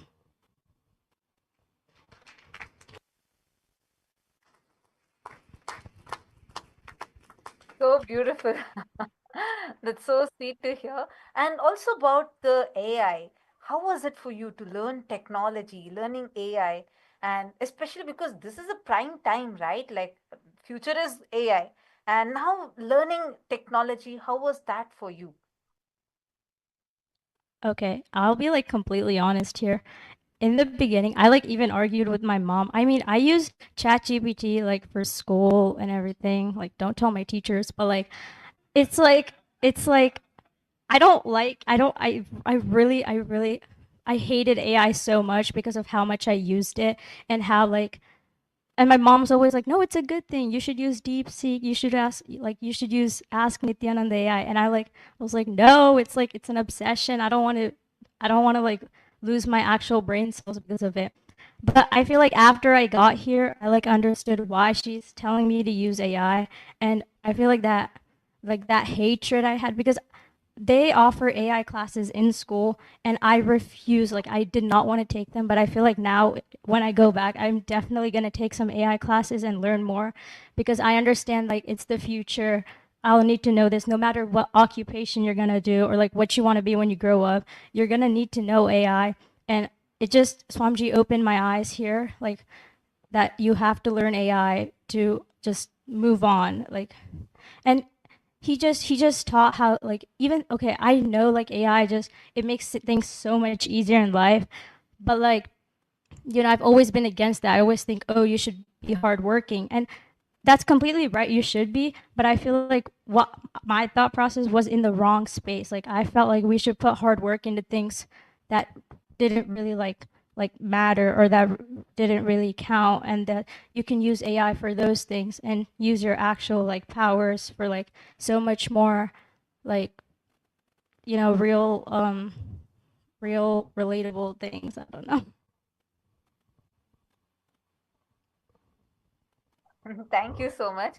Okay, Sridevi, I want to ask you this one question because this is the first thing you shared with me. You were like, I have been connected since the age of 8, right? You said 8 years old when since you were 8, right? And Yeah. how your mom was always talking about Swamiji to you and always sharing her experiences, and you thought like, why is she doing this? But then you had something else, like a breakthrough. Oh my God, I still remember that day. Right after the mandala process, I see this little girl walking in front, and she's like, "Can I share? I want to speak." And I was like, "Okay, go ahead." And then this is the first thing you shared with me. So now I want you to share that. How was that? What exact shift you had? Share exactly what you shared with me. So to all the viewers, yes, go ahead. So I met Swamiji like in person when I was 5 years old, and I feel like I got more like I knew who he was around 8 years old, and my mom, she's like she's like in love. She's obsessed with Swamiji. Like she's like, I think if I'm being so honest, like I think that's like the only thing she ever talks to me about. I'll be like, Ma, I need help with this, and she's like, just pray to Swamiji, everything will be fine. And I'll be like, okay. And it's like when I was younger, I didn't really understand like, oh, like okay, Swamiji, Swamiji. I just saw him as a like a guru, and I was just like, okay, she follows him. But after that like mandala process, like the first day I came, it was okay, I don't know how to describe it. Like I don't think there's a word to describe it. It just awakened something in me.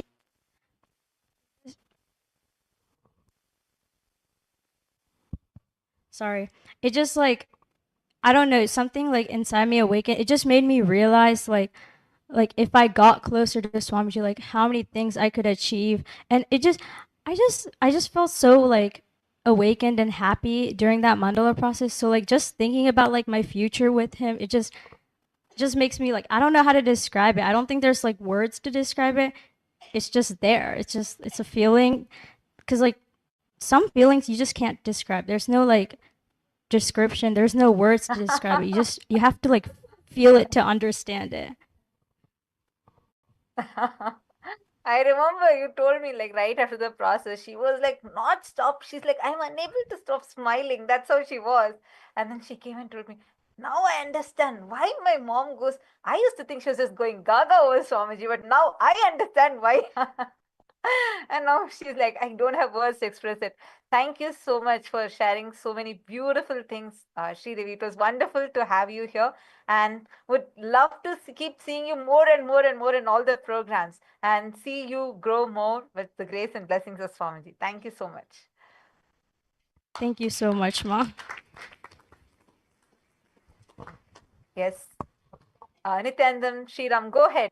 What was it for you? Like, as a teenager, how did you feel like attending here, especially having breakthroughs in terms of technology and learning these? Did you find it interesting?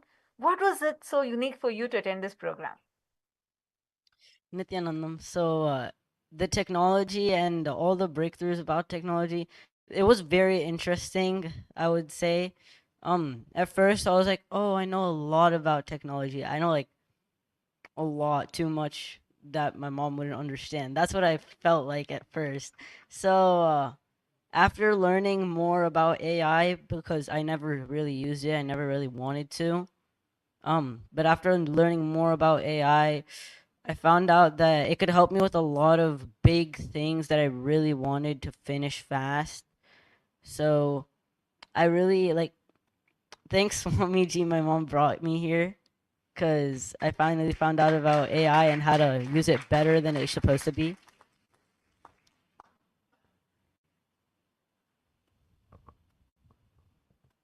And I also saw you getting so involved in all the processes. Like, did you enjoy the spiritual processes that we were doing? And did you have breakthroughs in them? I saw you getting so involved into it. How was it for you? Maybe you should just share your age also so people understand. And like how long you've been, how from what age you were knowing, you were connected to Swamiji, and how did that shift in you this time? Okay, so I'm 13, and I'll be honest with you, I don't really know when I connected with Swamiji. I know that I've known him since birth, but I've never really known when I connected with him. And it's like very adventurous, like in this program, very like fun. As as soon as I started like helping people out, finding their incompletions, completing with them, I was like, wow, this is like amazing. I didn't know I could do this and all that. So it was crazy when I found out. Thank you so much for sharing that. That's wonderful to hear. I think the most happiest person in this is your mom. I think she's like so excited. She's not able to stop smiling, especially seeing you both come forward and speak. And I think she's really, really excited seeing both the transmission Swamiji has given to you both. Now, I have a question to ask you. Do you think kids of your age should be attending this? If so, why? Yeah, definitely. It's like really fun here. At first, I was like, oh, I don't want to come here. I don't want to leave my friends. I wanted to go to the pool every day and all. Because me and my friends had a bunch of plans over the summer. But then I was like, oh, I came here, and then I was like, oh, actually, it's more fun here. And I finally found out why my mom's like, yeah, you should come with me. She invited me to Kumbh Mela as well. I was like, no, I have school, I can't come. She was like, no, just take a leave off school. And I was like, and I can't. Like, I like school. Like, it was fun, but I feel like this is where I should spend my summer. I should stay here. It was amazing.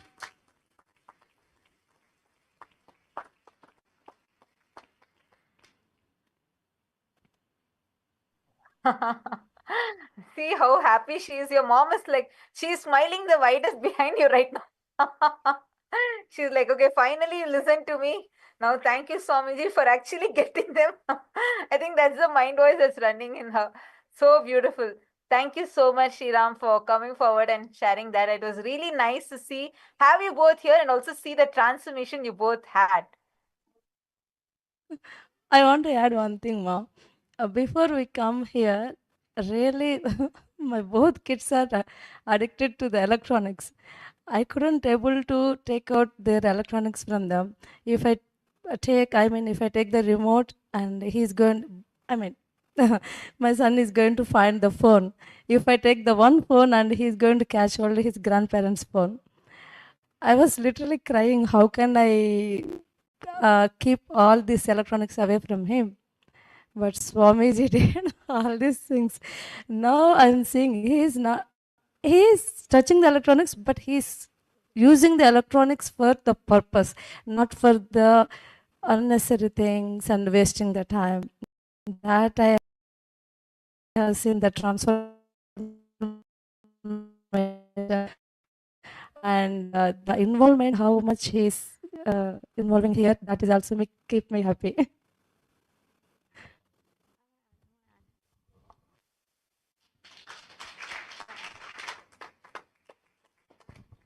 I just want to add one more thing That is before we leave. Go ahead, go ahead. For all the viewers that are watching this and that are like, oh, should I come or not? Book your tickets like right now, because if we thought the same thing, I wouldn't be enjoying it here. And this is so much fun than like what I would probably be doing at home. No offense to my friends, but it's like, it's like when summer starts, you'll be like, oh, I have so much time. I could hang out with my friends. But in reality, it's so boring. You won't learn anything. You won't do anything. And here in Antigua, it's so beautiful. The ocean, the smell, the people here are so nice. And just this program, this process, it's so amazing. So if you're watching this and you're contemplating on booking your tickets, I would say to do it right now.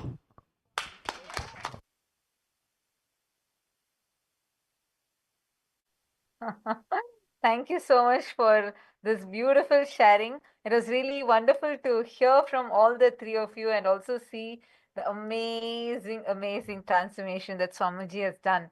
And actually, just like Ma? especially the addiction to device or addiction to social media, just that one pattern, people spend millions of dollars trying to somehow, de-addict themselves. Here Swamiji is. He just gives breakthroughs, not just de-addiction, but breakthroughs. So anyone out Excuse there, me, Ma. especially if you have kids and all, book your tickets. Yes, yes, go ahead. You want to share something more? Go Okay, ahead. yeah, I wanted to share something as well. So, in the beginning, when I was like standing here, like not standing here, when I arrived here, I wanted to go back like really bad because I didn't want to miss anything. My friends were having a party for the summer break and all. I wanted to go back. I wanted to stay with them. I didn't want to go anywhere else. So after we came here, after a couple of days, after I chilled over here about this, I found out there was a lot more people that I could make friends with here than back where I came from, back from North Carolina. So it was massively fun here. I wanted to just tell you that I wanted to tell Swamiji also that thank you for making my mom think of coming here.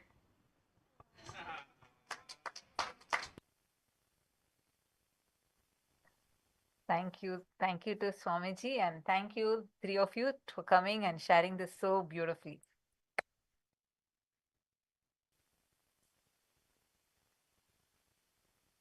I know to all the viewers, you all may be wondering, oh my God, what is happening? It's so much fun. So fun because whole day we are with Swamiji. That's what has been happening. So it's really, really fun. So any of you wondering still, book your ticket right now. That's it. You don't need to think another thought for this.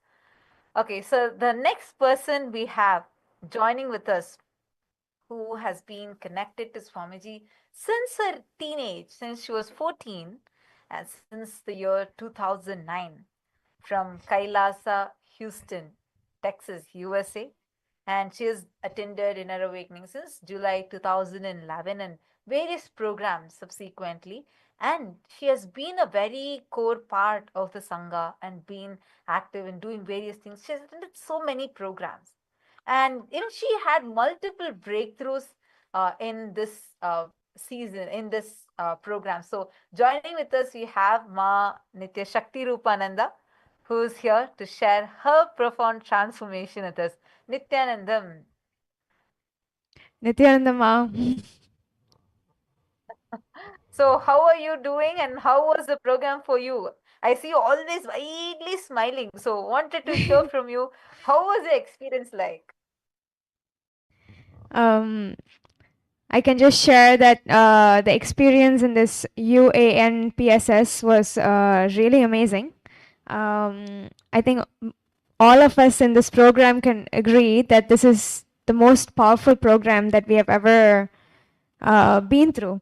In terms of breakthroughs, in terms of, like many of them shared, all the processes, such as the mandala processes, just doing the deeper layers of completion and experiencing the Paramadvaita, which is oneness, in the not just cognition level, but also the social and moral level. So I think that was truly a breakthrough for the whole, all of us, to get that dimension awakened in us. So yes.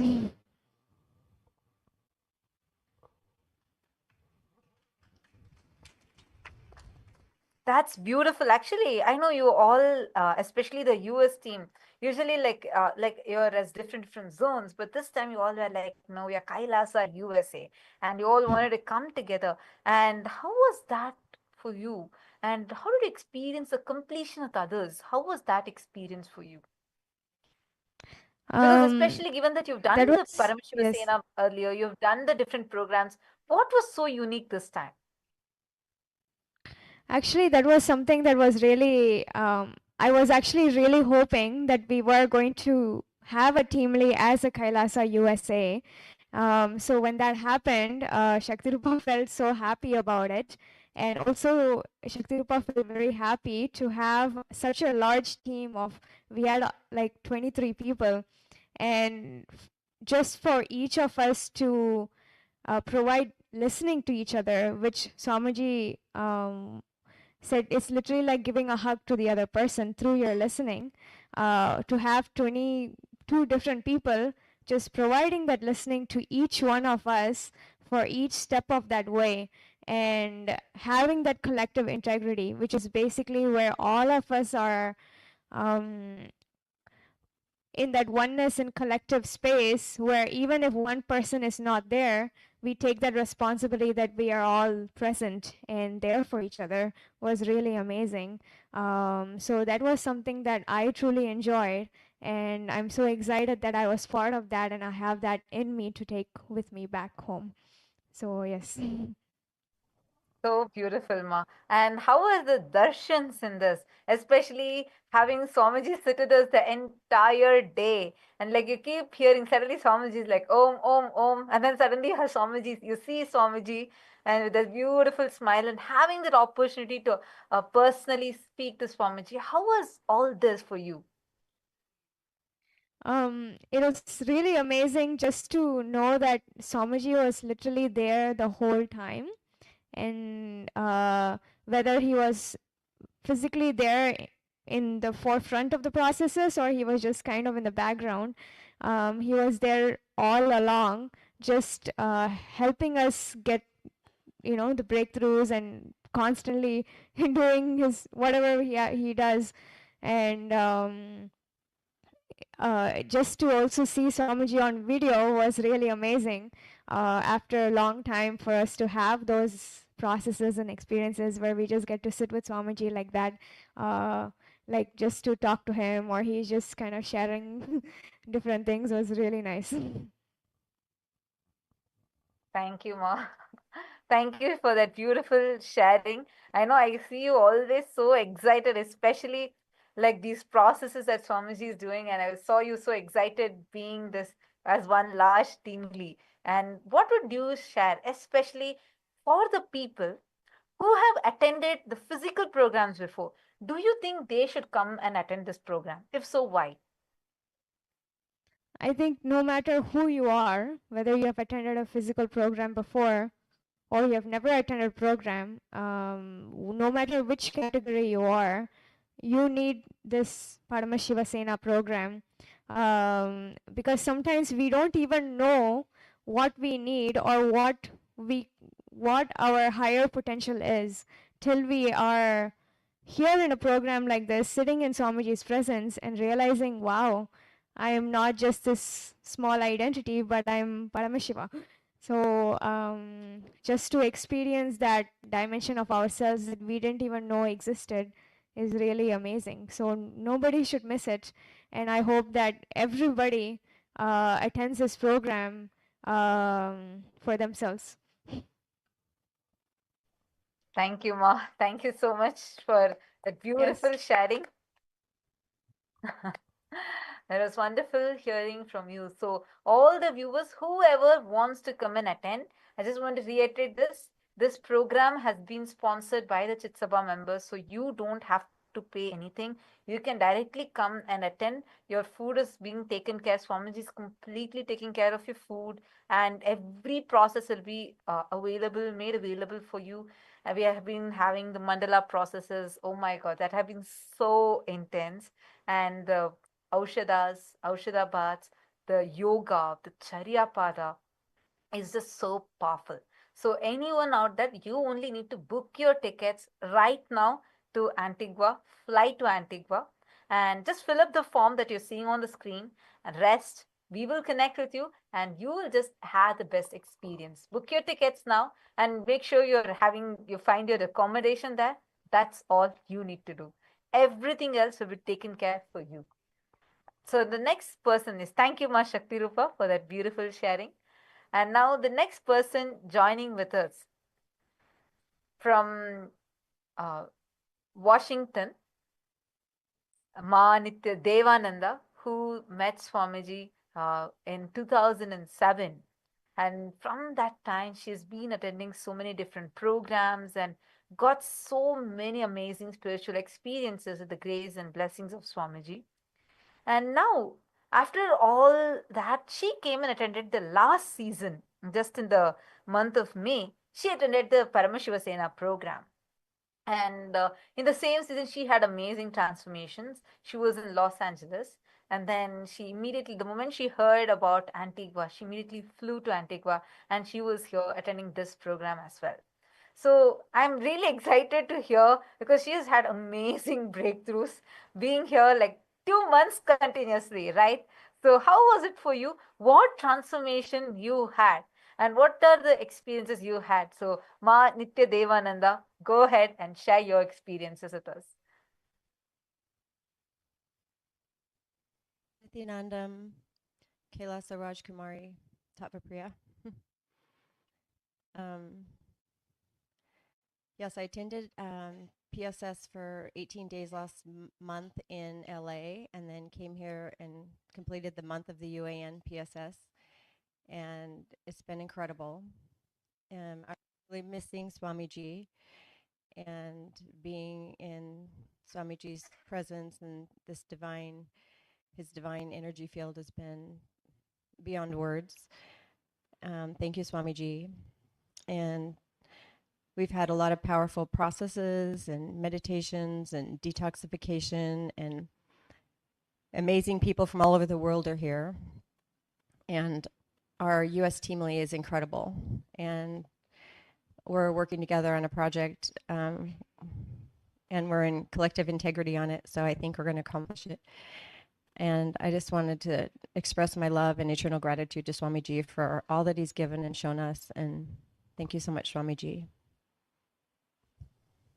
Thank you. I have one question to ask you. I saw the shift you had at completion, and especially even in the wealth aspect and the completions that you had, and you broke several patterns. How was that, this process? Like, even though you did the completions even in the previous season, now when you attended here, because in this program, Swamiji was conducting the completions like so intensely. And Swamiji himself was sitting and personally helping people even have breakthroughs in their root patterns. So, how was it for you when you were sitting here and attending, doing the completion processes? What breakthroughs did you have? Do you want to share that? What was the most powerful experience you had? Well, when Shiva's your guru and you're going through churning and the intense processes, it's like you're on fire from the inside. So it's been, riding the wave.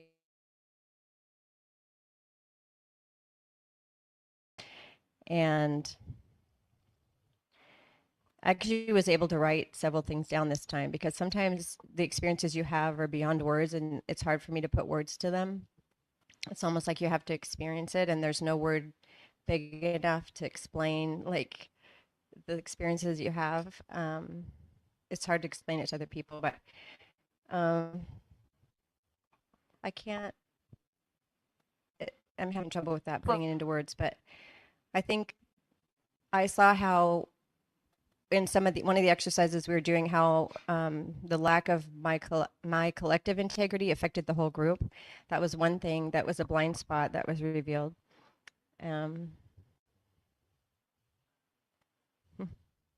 And what about that root pattern? Oh my God, you found something that when you were much younger. Yeah. And I remember that day you came, how you shared, even you were like glowing from that time, like the breakthrough you had. And how was that process for you, especially going through your whole past and like going into your childhood memories? And I think you were 7.5 years old, like that shift that happened in you. What kind of healing happened in you? Yes, I thought that my root pattern was something else, and this time it was actually revealed what it was, and that was really powerful.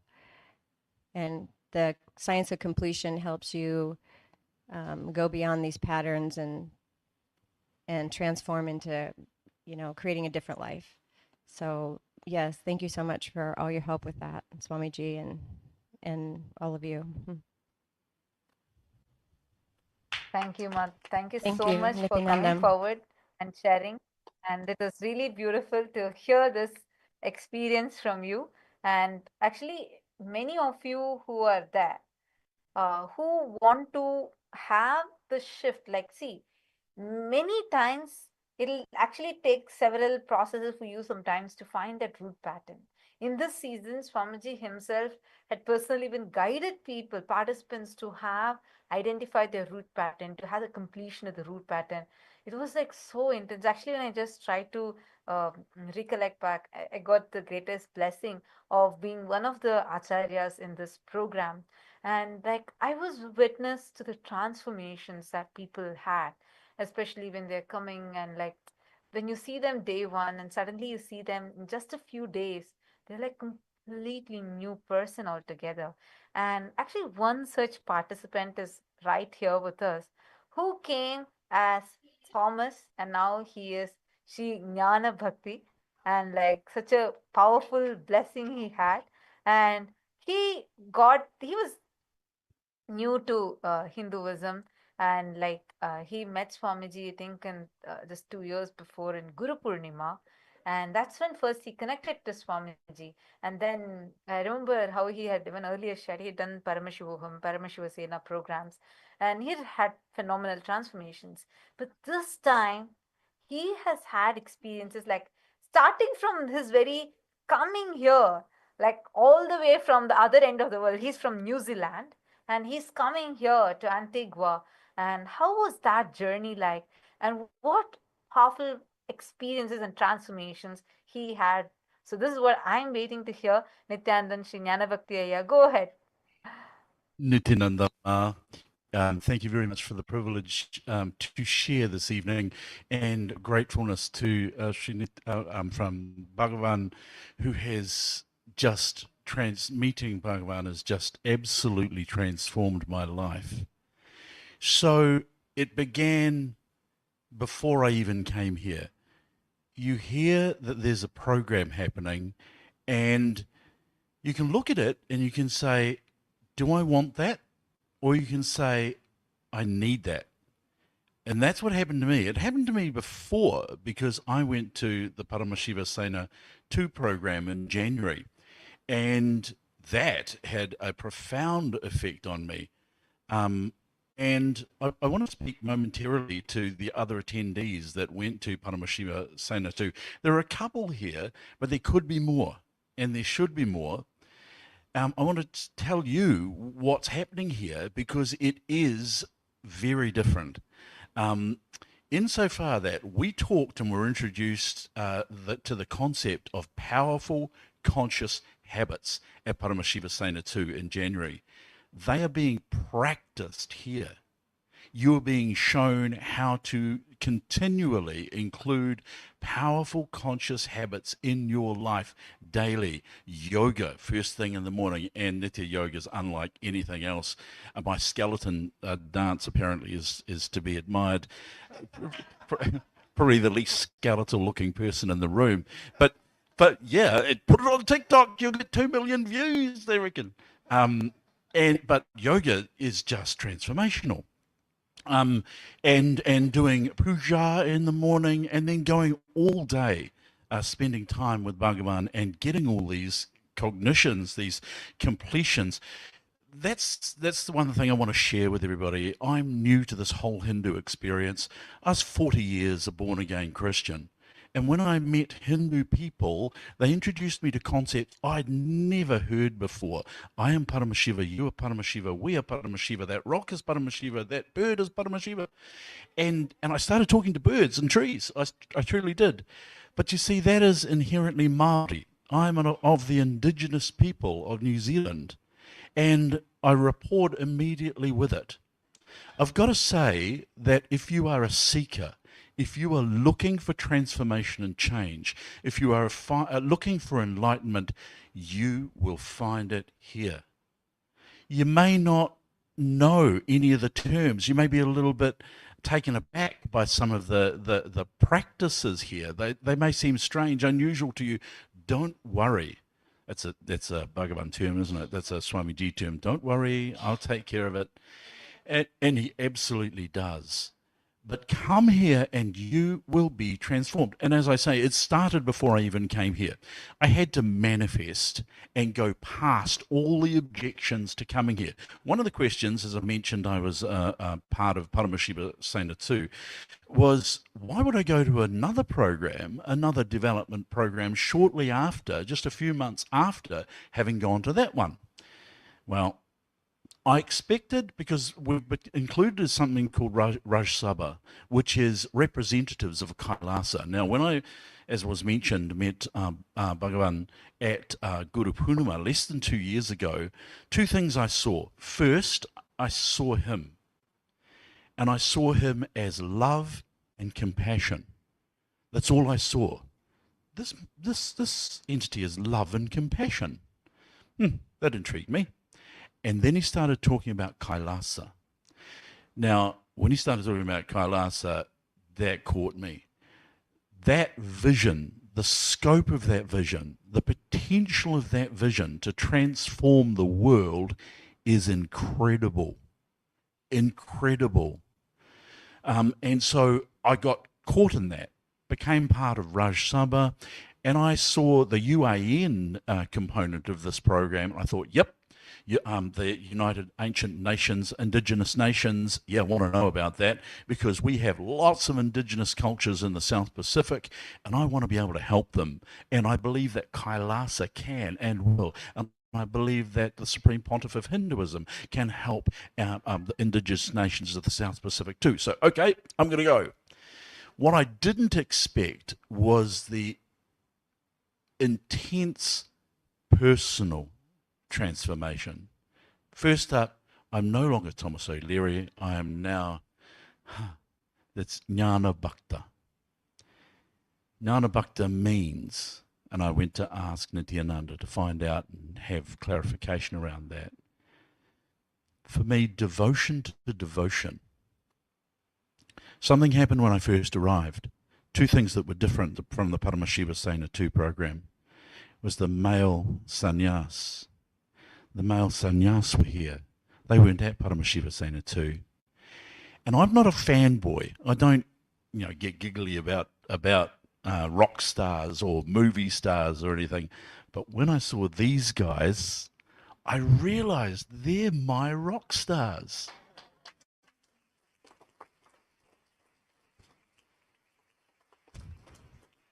Because I love devotion. And when I asked for a spiritual name from Bhagavan, he gave me that. And it sat so comfortably with me. Because these guys are my rock stars. Their devotion, their genuineness, their friendliness, being able to relate to them was awesome. Really transformational for me. I spent so much time helping me with completions and things, getting me back on track. I'm so very, very grateful. And then it went another level. So we were giving, the Supreme Pontiff of Hinduism was giving us individual blessings. We came up and we asked for the blessings that we did. And I asked a question, SPH, which is a wealth enrichment program, or a Dinavasi. And Swamiji said, I accept your request to be a Dinavasi. And I went, what? I'll tell you why. It was what I wanted, and I didn't know I wanted.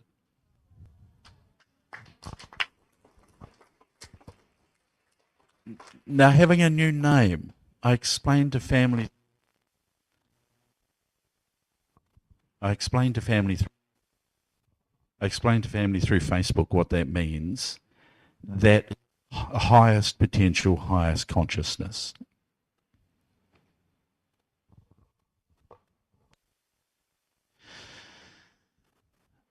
And it sat so well with me. That name sat so well with me. Devotion to devotion. Loved it. Then being accepted a Dinavasi and being able to continue my life, both as SJP and a Dinavasi, was like I was walking around on a cloud. I was so taken aback. And let me tell you why. I had to take a little bit to figure out why. It is the first time in my life when someone has seen me.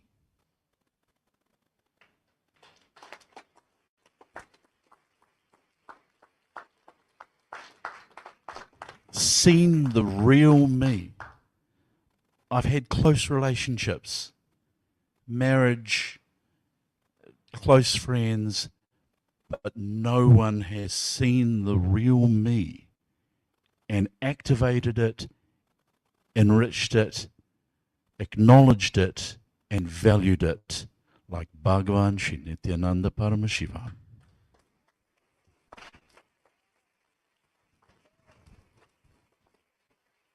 Thank you, Aya. Thank you for that beautiful sharing. I just have one thing I wanted to ask you about. I saw Sure, Ma. how you have been having multiple breakthroughs, and it's actually so nice to see even your physical transformation. The way Swamiji has physically also transformed you through the yoga, and like you become a lot more fit now. And that's wonderful to see. I And have. I've also seen you being so enthusiastic, and you love doing causing, you love enriching people, and you've been doing that intensely. I wanted to ask you, how was the processes. What are the spiritual processes that Swamiji is doing? How did that help you? What profound shift and transformation did you have? You heard earlier about Timali. So we have an Oceania Timali, and we were joined with Canada. So first we had to do completion together, and we had to listen to each other carefully and find out what we needed from each other, or what we needed to complete in ourselves, so that we could work effectively as a team. Now that was a powerful process. It built us, as the USA have said, it built us as a team. And it was remarkable how it happened. I actually had a major meltdown at one point, and I had to leave the group for a little bit, and I sat with one of the sannyas, and he took me through the completion process. And he gave me a very challenging thing to do. He said, now you have to return to the group and complete with the person that you had an incompletion with, but you have to do it, here's the rub, you have to do it in such a manner that allows them to complete as well. And I said, no, I don't want to. I don't want to. And I said, oh, because they'll get away with it, and then nothing will happen, and then, and he said, everything you just said was wrong. And I went, okay. And he said, who are they? Paramashiva. And he said, yes, you are Paramashiva, they are Paramashiva, so go back with that in mind. And I went back, completed with that person, and it was beautiful.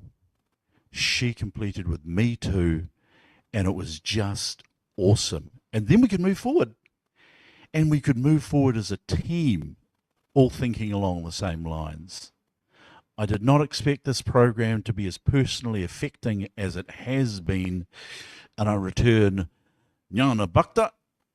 I promised my family I'm changing my name officially, legally.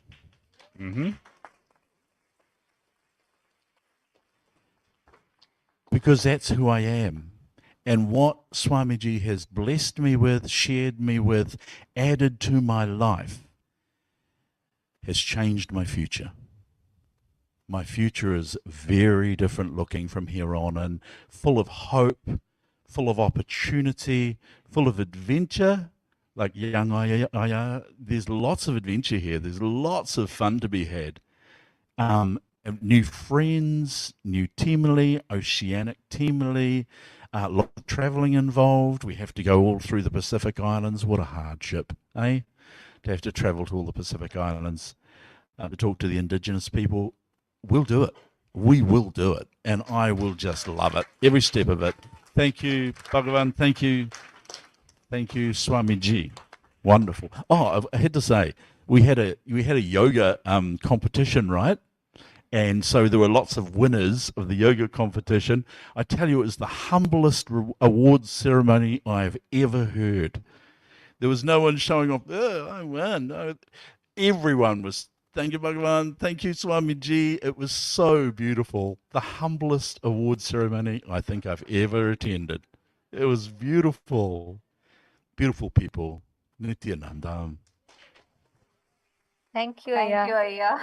It was so beautiful. And actually, I just want to share, we remember the first ever PSM that you attended, like when you came for the very first time, when you attended the online program, getting introduced. And now seeing you here where you are as a member of Rajya Sabha and as one of the core members of the New Zealand Sangha, it is amazing to see how so beautifully like Swamiji has transformed you, and also like the person that you have become now. It's just so beautiful. So like you said, you are looking forward to your journey. We are also looking forward to see your journey further. And I know this is your second PSS also, so it's really been beautiful. And yes, you came as Thomas, Can I you're share one going more back as thing? Jnana Bhakta. Jnana Bhakta. One more thing. You mentioned the Paramashivaham 1 program. So long, that's a long endure. You go through it. And I was too tired. So I mean, I know I've got to sleep. So I just rolled over, went to sleep for a couple of hours in the afternoon, woke up and went, huh, I'm vegetarian now. And I've been vegetarian ever since. Go figure. Go figure. Thank you, Aya. Thank you so much. It's so beautiful to hear this transformation that Swamiji has given to you. So thank you so much, Sri Jnanabhakta Aya, for coming forward and sharing that. And this is the way how Swamiji transforms each one of us. And the kind of experiences that we have, it's like it's beyond your age. It's like it does not matter who you are. Your background really does not matter. How young you are does not matter. Even how old you are does not matter. Because like the experience, the transformation that Swamiji gives is just too amazing. And we just to understand, right, like what is the kind of experiences that we have a participant here who's here with us who met Swamiji right before the previous season.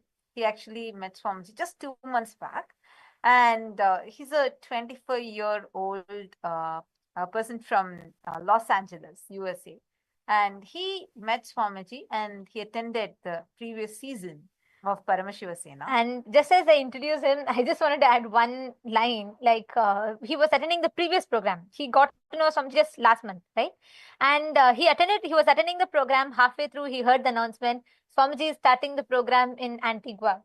And in just that day, in less than 24 hours, he came up to the mic and said, "Ma, I am going there. I am not going to miss Swamiji. I am going there." And halfway through the previous program, which was his first program ever, not just he booked the flight, he went around, spoke to his friends, enriched 5 to 6 of them and got everyone together here. And from there, his whole journey, literally just the very first time. So this is his second consecutive month of attending the program. So I'm very curious to hear his experience. Nithyanandam, Jackie Wong.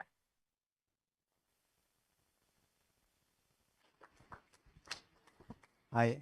Can you hear me? Yes. I would like to share some my breakthroughs.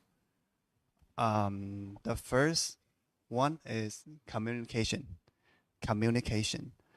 So before I don't talk, I don't like to share. I don't like to share my thoughts to other people, especially for my family. I don't want to listen to my parents when when people want to come and talk to me. I was like thinking, don't come to me, don't come close to me, don't talk to me. I don't want to talk to you. So I would like to keep a distance with people, especially in my family, with my parents. I don't want to listen to their talking, their conversations, because I know what they are going to say about me. Mostly some bad things. Yes. There's no so much good things about me. But now in this program, I learned that how to talk to people. Like I find a better way how to talk to people. So I try to talk to my parents. Be patient. Be patient to listen first. So I'm giving a chance for myself and for my parents. I let my parents finish their talking first. So be patient. I know many people wanna present themselves very quickly, but I'm giving the time and the space for my parents to finish their talking first. So what I have to do, just listen. So after they finish the talking, I have a chance to talk about myself, present myself. And they are not having emotions at that time. So we got well conversations and having a better relationship with my family. So this is a better way to communicate. So this is one of the things that I learned in this program. Wow. And It's so nice to now, know this amazing breakthrough in relationships that you've had. Actually, now I understand why the first effect was like you were so excited when we did causing, especially in the last season. How immediately you started like inspiring your friends, and you're like, I am booking the tickets. And then you came here, and you came as Jackie Wong, and now you are Nitya Kriya Yogi, blessed by Swamiji. That is so beautiful. I just wanted, yeah, go ahead, please share your further breakthroughs. now when people wanna come and talk to me, I'm thinking like, okay, come talk. Let's see who is talking more. Yeah. So we are giving each other a chance to talk. I am feeling happy, and we are getting the happiness during conversations. Yes. Uh, I feel like the last 20 years, I miss all of the happiness in my family because did not um, I did not want to talk to them. I don't want to hear anything about my parents. So it doesn't matter the small issues or the big issues. I just missed uh, the happiness. So now I notice that the happiness is very easy. So when we have chance to talk with our family, catch the greatest gift from Swamiji. Yes, that's the greatest gift. What we have to do is just catch it. So that's the happiness we have. And the second one is listening. So what I hear the most, I mean the words that I hear the most, they are see and listen, right? See and listen. So see is very important. Um, we have to see the answers of our life and listen to other people's. Um, so, for my understanding, listening is the basic thing and the respectful before we talk. Respect to other people. So let other people finish their conversation first, and then it will be my turn to talk. So listening first, being patient, and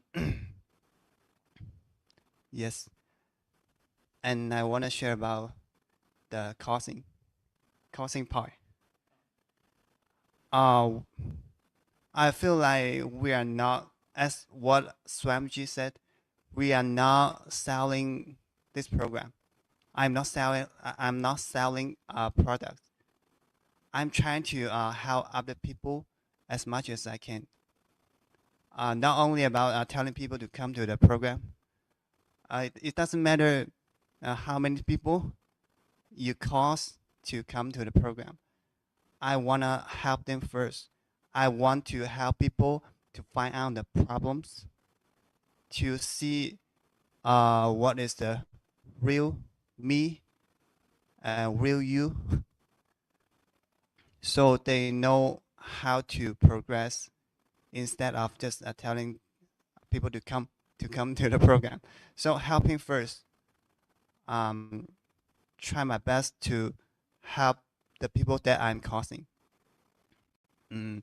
So currently I'm causing just for a few people, but I spend a lot of time to talk, to have a conversation with them.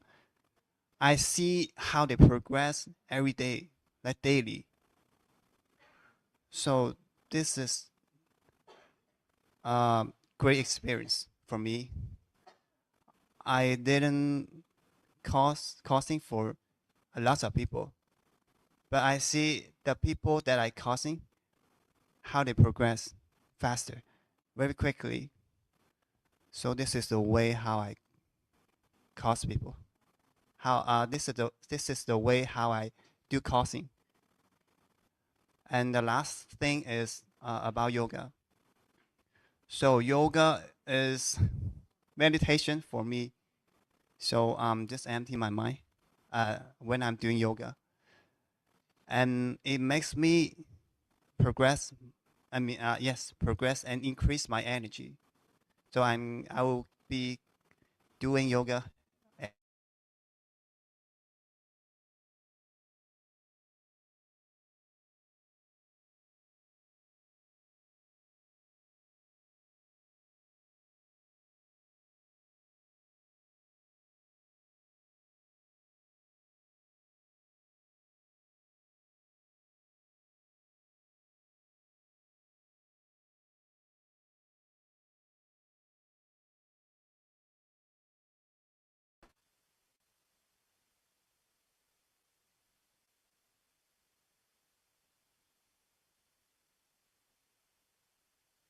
Sorry for the technical glitch. Yes, thank you so much, Aya. Wonderful. And I was so excited to hear the breakthroughs that you've had, and so happy to know the completion that you got. That is the bestest gift that you've gotten. Completion with people. And because it's such a powerful completion, only you're able to cause people. And now go ahead, do more and more completion with others. And so nice to know after 20 years the breakthrough that you've had with your family. So that's really, really amazing. Thank you so much, Kriya Yogiya, for coming forward and sharing. Nithyanandam. Next, I have, see, we Nithyananda, have so many times, like people come and again attend this program. And I always see like, wow, what a transformation Swamiji is giving in them each season. And one such person is Ma Jarashaktika. I have seen her attend multiple Paramashiva Sena seasons itself. She attended the season 1 and then she came multiple times. She attended the program and she has had phenomenal breakthroughs. And now seeing her in this season, and especially seeing how much more blissful she has become with the blessings of Swamiji. She's from Singapore and she's here in Antigua attending the program. And being part of this, I'm curious to know what is that profound shift she has had. So, Ma Jarashaktika, Ma Nitya Jarashaktikananda, Nithyanandam, because the kind of transformations actually in Kailasa, Singapore, she has been a very much part of Kailasa, Singapore, and has been connected to Swamiji so deeply and been very much involved in the Sangha. And she's attended multiple seasons, and that's what is making me curious to know. Yes, Nithyanandam Ma. Nithyanandam, okay, I have people asking me like I attended PSS 1, PSS 5, halfway, and then this PSS 7. You see, you attended so many. Also, don't you find a lot of overlap? Then I told them, no. I say each PSS is a different experience. Yes, totally different. Completion I had, the thing I need to complete in each session is also different. Yeah. Yes, totally different. Like the first one I attended in PSS 1 was I realized that my power manifestation skills actually improve. Because there's one day I was helping with the arranging to prepare for the Nithyananda day, was packing the library, and I went home quite late. Then when I was going home, I saw, oh no, it's heavy downpour outside. So I just now I just say, oh, my Uber is coming in a few minutes, and I didn't bring umbrella that day. So I just say, no, please, I hope that when I go into the car, there's no rain. So I was just thinking, I didn't think it would happen. But when my Uber came in a few minutes, literally the rain has somehow stopped. It's only like drips only. So I was like, oh, I say, hey, finally I can power manifest, because this power I've been trying to do previously, but it never worked in Singapore. Yeah, but the day was like, oh, I mean, yeah, it makes my day that day. Yeah. And okay, for Antigua, is a totally new experience I completed with my mom. Even though I thought I did a completion many times, but the emotions just came out again. Then I realized that there's a lot of hurt which was done previously, because my mom is very strict with us. It's like, if I score anything less than 90, you get cane. So all those things I didn't really look into. So, but this time round, all those things came out. And so I was able to complete. Yeah. And not only that, even during power manifestation, I can do completion also. Because Sri Nitya Paramashi, she scanned my house and she told me, you have an unloved son. I said, how can that be? I said, I love my sons. And then it suddenly occurred to me that, oh yeah, for my younger son, I did have the abortion thought when he was not born yet. And then suddenly, and she said, now, Ma, I do a completion with you now. I said, yes. And then all my emotion came out, which I thought I completed with my younger son. Then I realized that there are these hidden emotions there.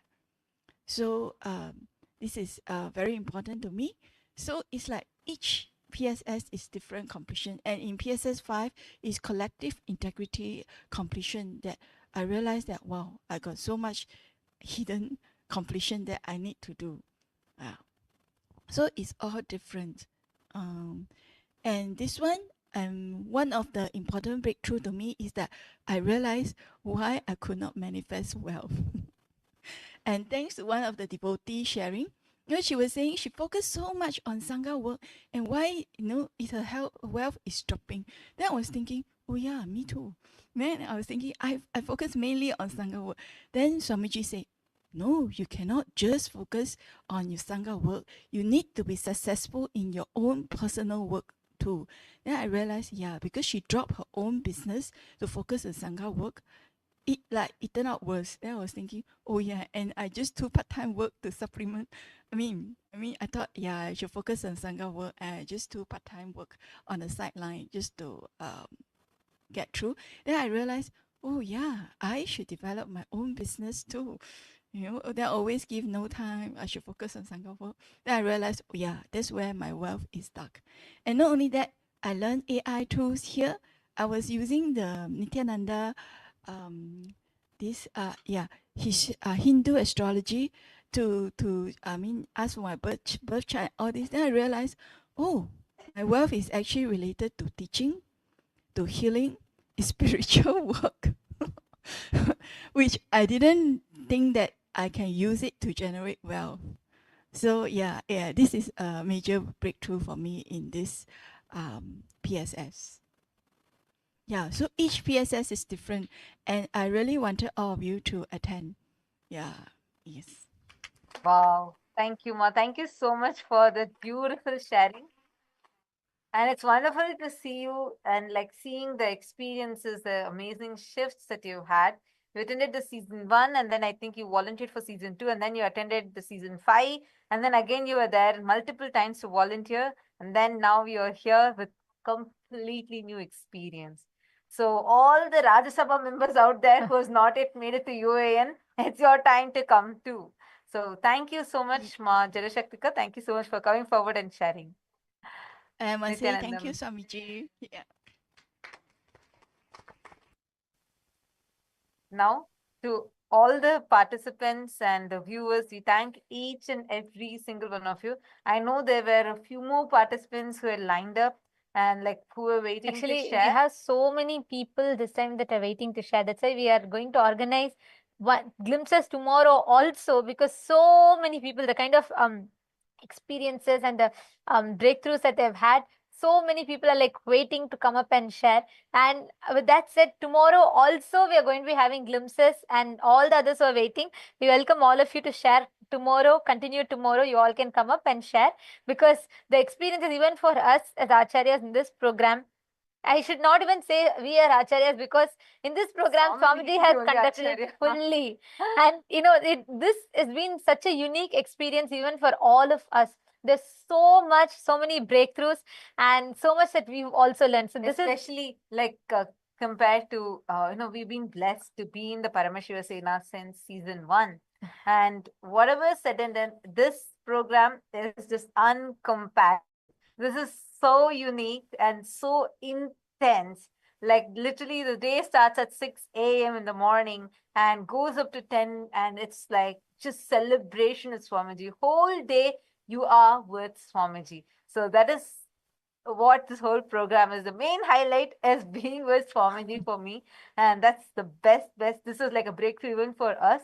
So to all the viewers, we invite every single one of you, go ahead, book your ticket, come and join us in Kailasa, Antigua. From tomorrow onwards itself, the program starts, and you can join us. And the program is sponsored for you. You don't need to pay anything. The Chitsabha members are sponsoring the program for you, so it's free for you to come and be able to attend, just for you to have this breakthrough and experience. So we thank every one of you for taking your time and being here with us. And to all the participants of Paramashiva Sena, thank you so much for coming, being here, being part of this grand celebration.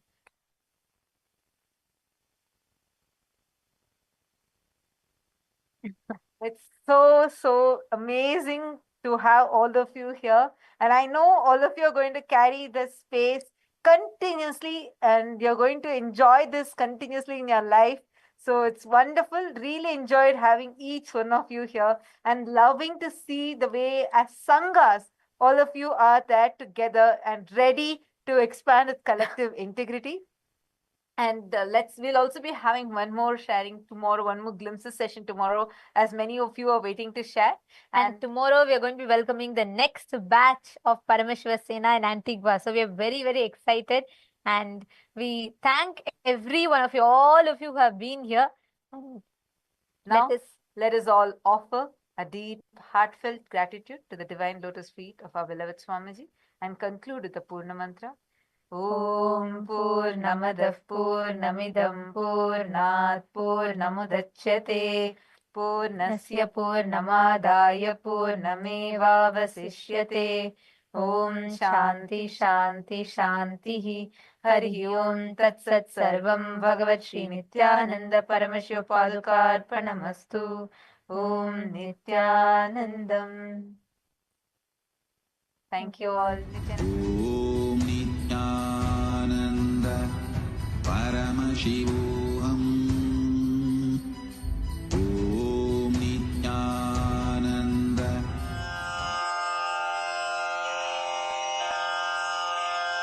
Shri Kailasonnatadvadashanta Shyamala Pitharudha Shri Meenakshi Sundareshwara Bhinnaswarupa Parashiva Putra Ratna Kumara Gurumanyatulyavatara Shri Parvati Stanyapana Labdha Divya Jnana Vishruta Sakala Nigama Gamasara Bhuta Dravida Veda Pravaktre Shrimat Paramashiva Karuna Samadhigata Mukta Maya Chaturashrayana Giyamana Chatra Chamara Shri Chinha Kahaladi Samasta Birada Valyalankrita Jnana Vijnana Chakravarti Sarvajana Sangha Sadhyo Nirvana Diksha Vyayapa Varga Varsha Vishrana Jimuta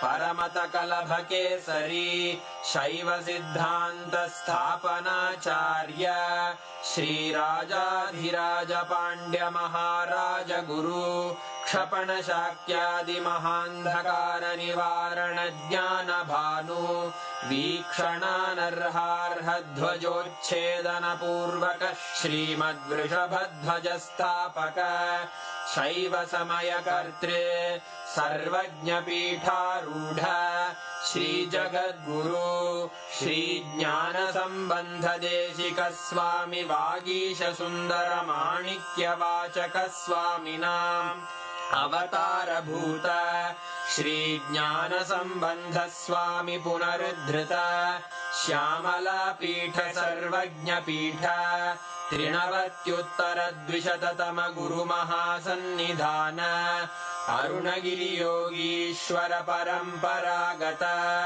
Arunachal सर्वज्ञपीठ गुरुमहासन्निधान Kailash परम्परागत काञ्ची कैलास सर्वज्ञपीठ त्रयस्त्रिंशदुत्तरद्विशततम गुरुमहासन्निधान नित्योत्सव नित्यमङ्गल नित्यकल्याण नित्यरजित कैलास परम्परागत आदिकैलास नित्यानन्दपीठ महासंस्थान महासिंहासन पीठकर्तः साक्षात् श्री परमशिव समुद्भूत कैलास परम्परागत वैवस्वत मनु इक्ष्वाकु हरिश्चन्द्र भगीरथ श्रीरामचन्द्र शूरसेन इत्यादि अनवच्छिन्न सार्वभौम चक्रवर्ति परम्परागत चतुष्षष्टि योगिनी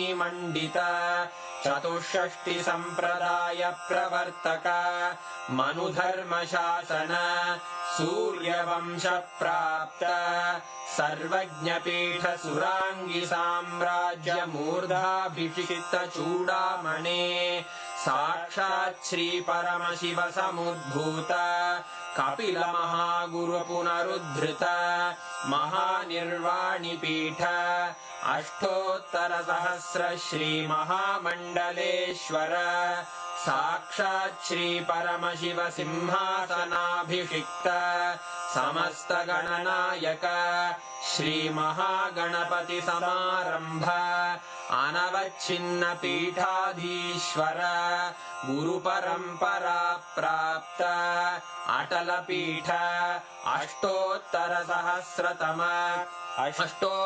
सहस्र श्री अटल पीठाधीश्वर धर्म मुक्ति स्वर्गपुर स्वर्ण पीठ त्रयोविंश गुरु महासन्निधान कैलास परम्परागत आदिपीठ सर्वज्ञपीठ जगद्गुरो श्री कैलास पुनरुद्धारक श्री कैलास परमाचार्य श्रीमत्परमहंस परिव्राजकाचार्य वर्य सच्चिदानंद प्रणव स्वरूप श्रोत्रिय ब्रह्मनिष्ठ श्रीमज्जगद्गुरु श्रील श्री भगवत् श्री नित्यानंद परमशिव श्री ज्ञान संबंध देशिक परमाचार्य स्वामिन् अत्रागत्य परिपाल्य च अस्मान् विज्ञान वितरणेन विजयी भव जय जय।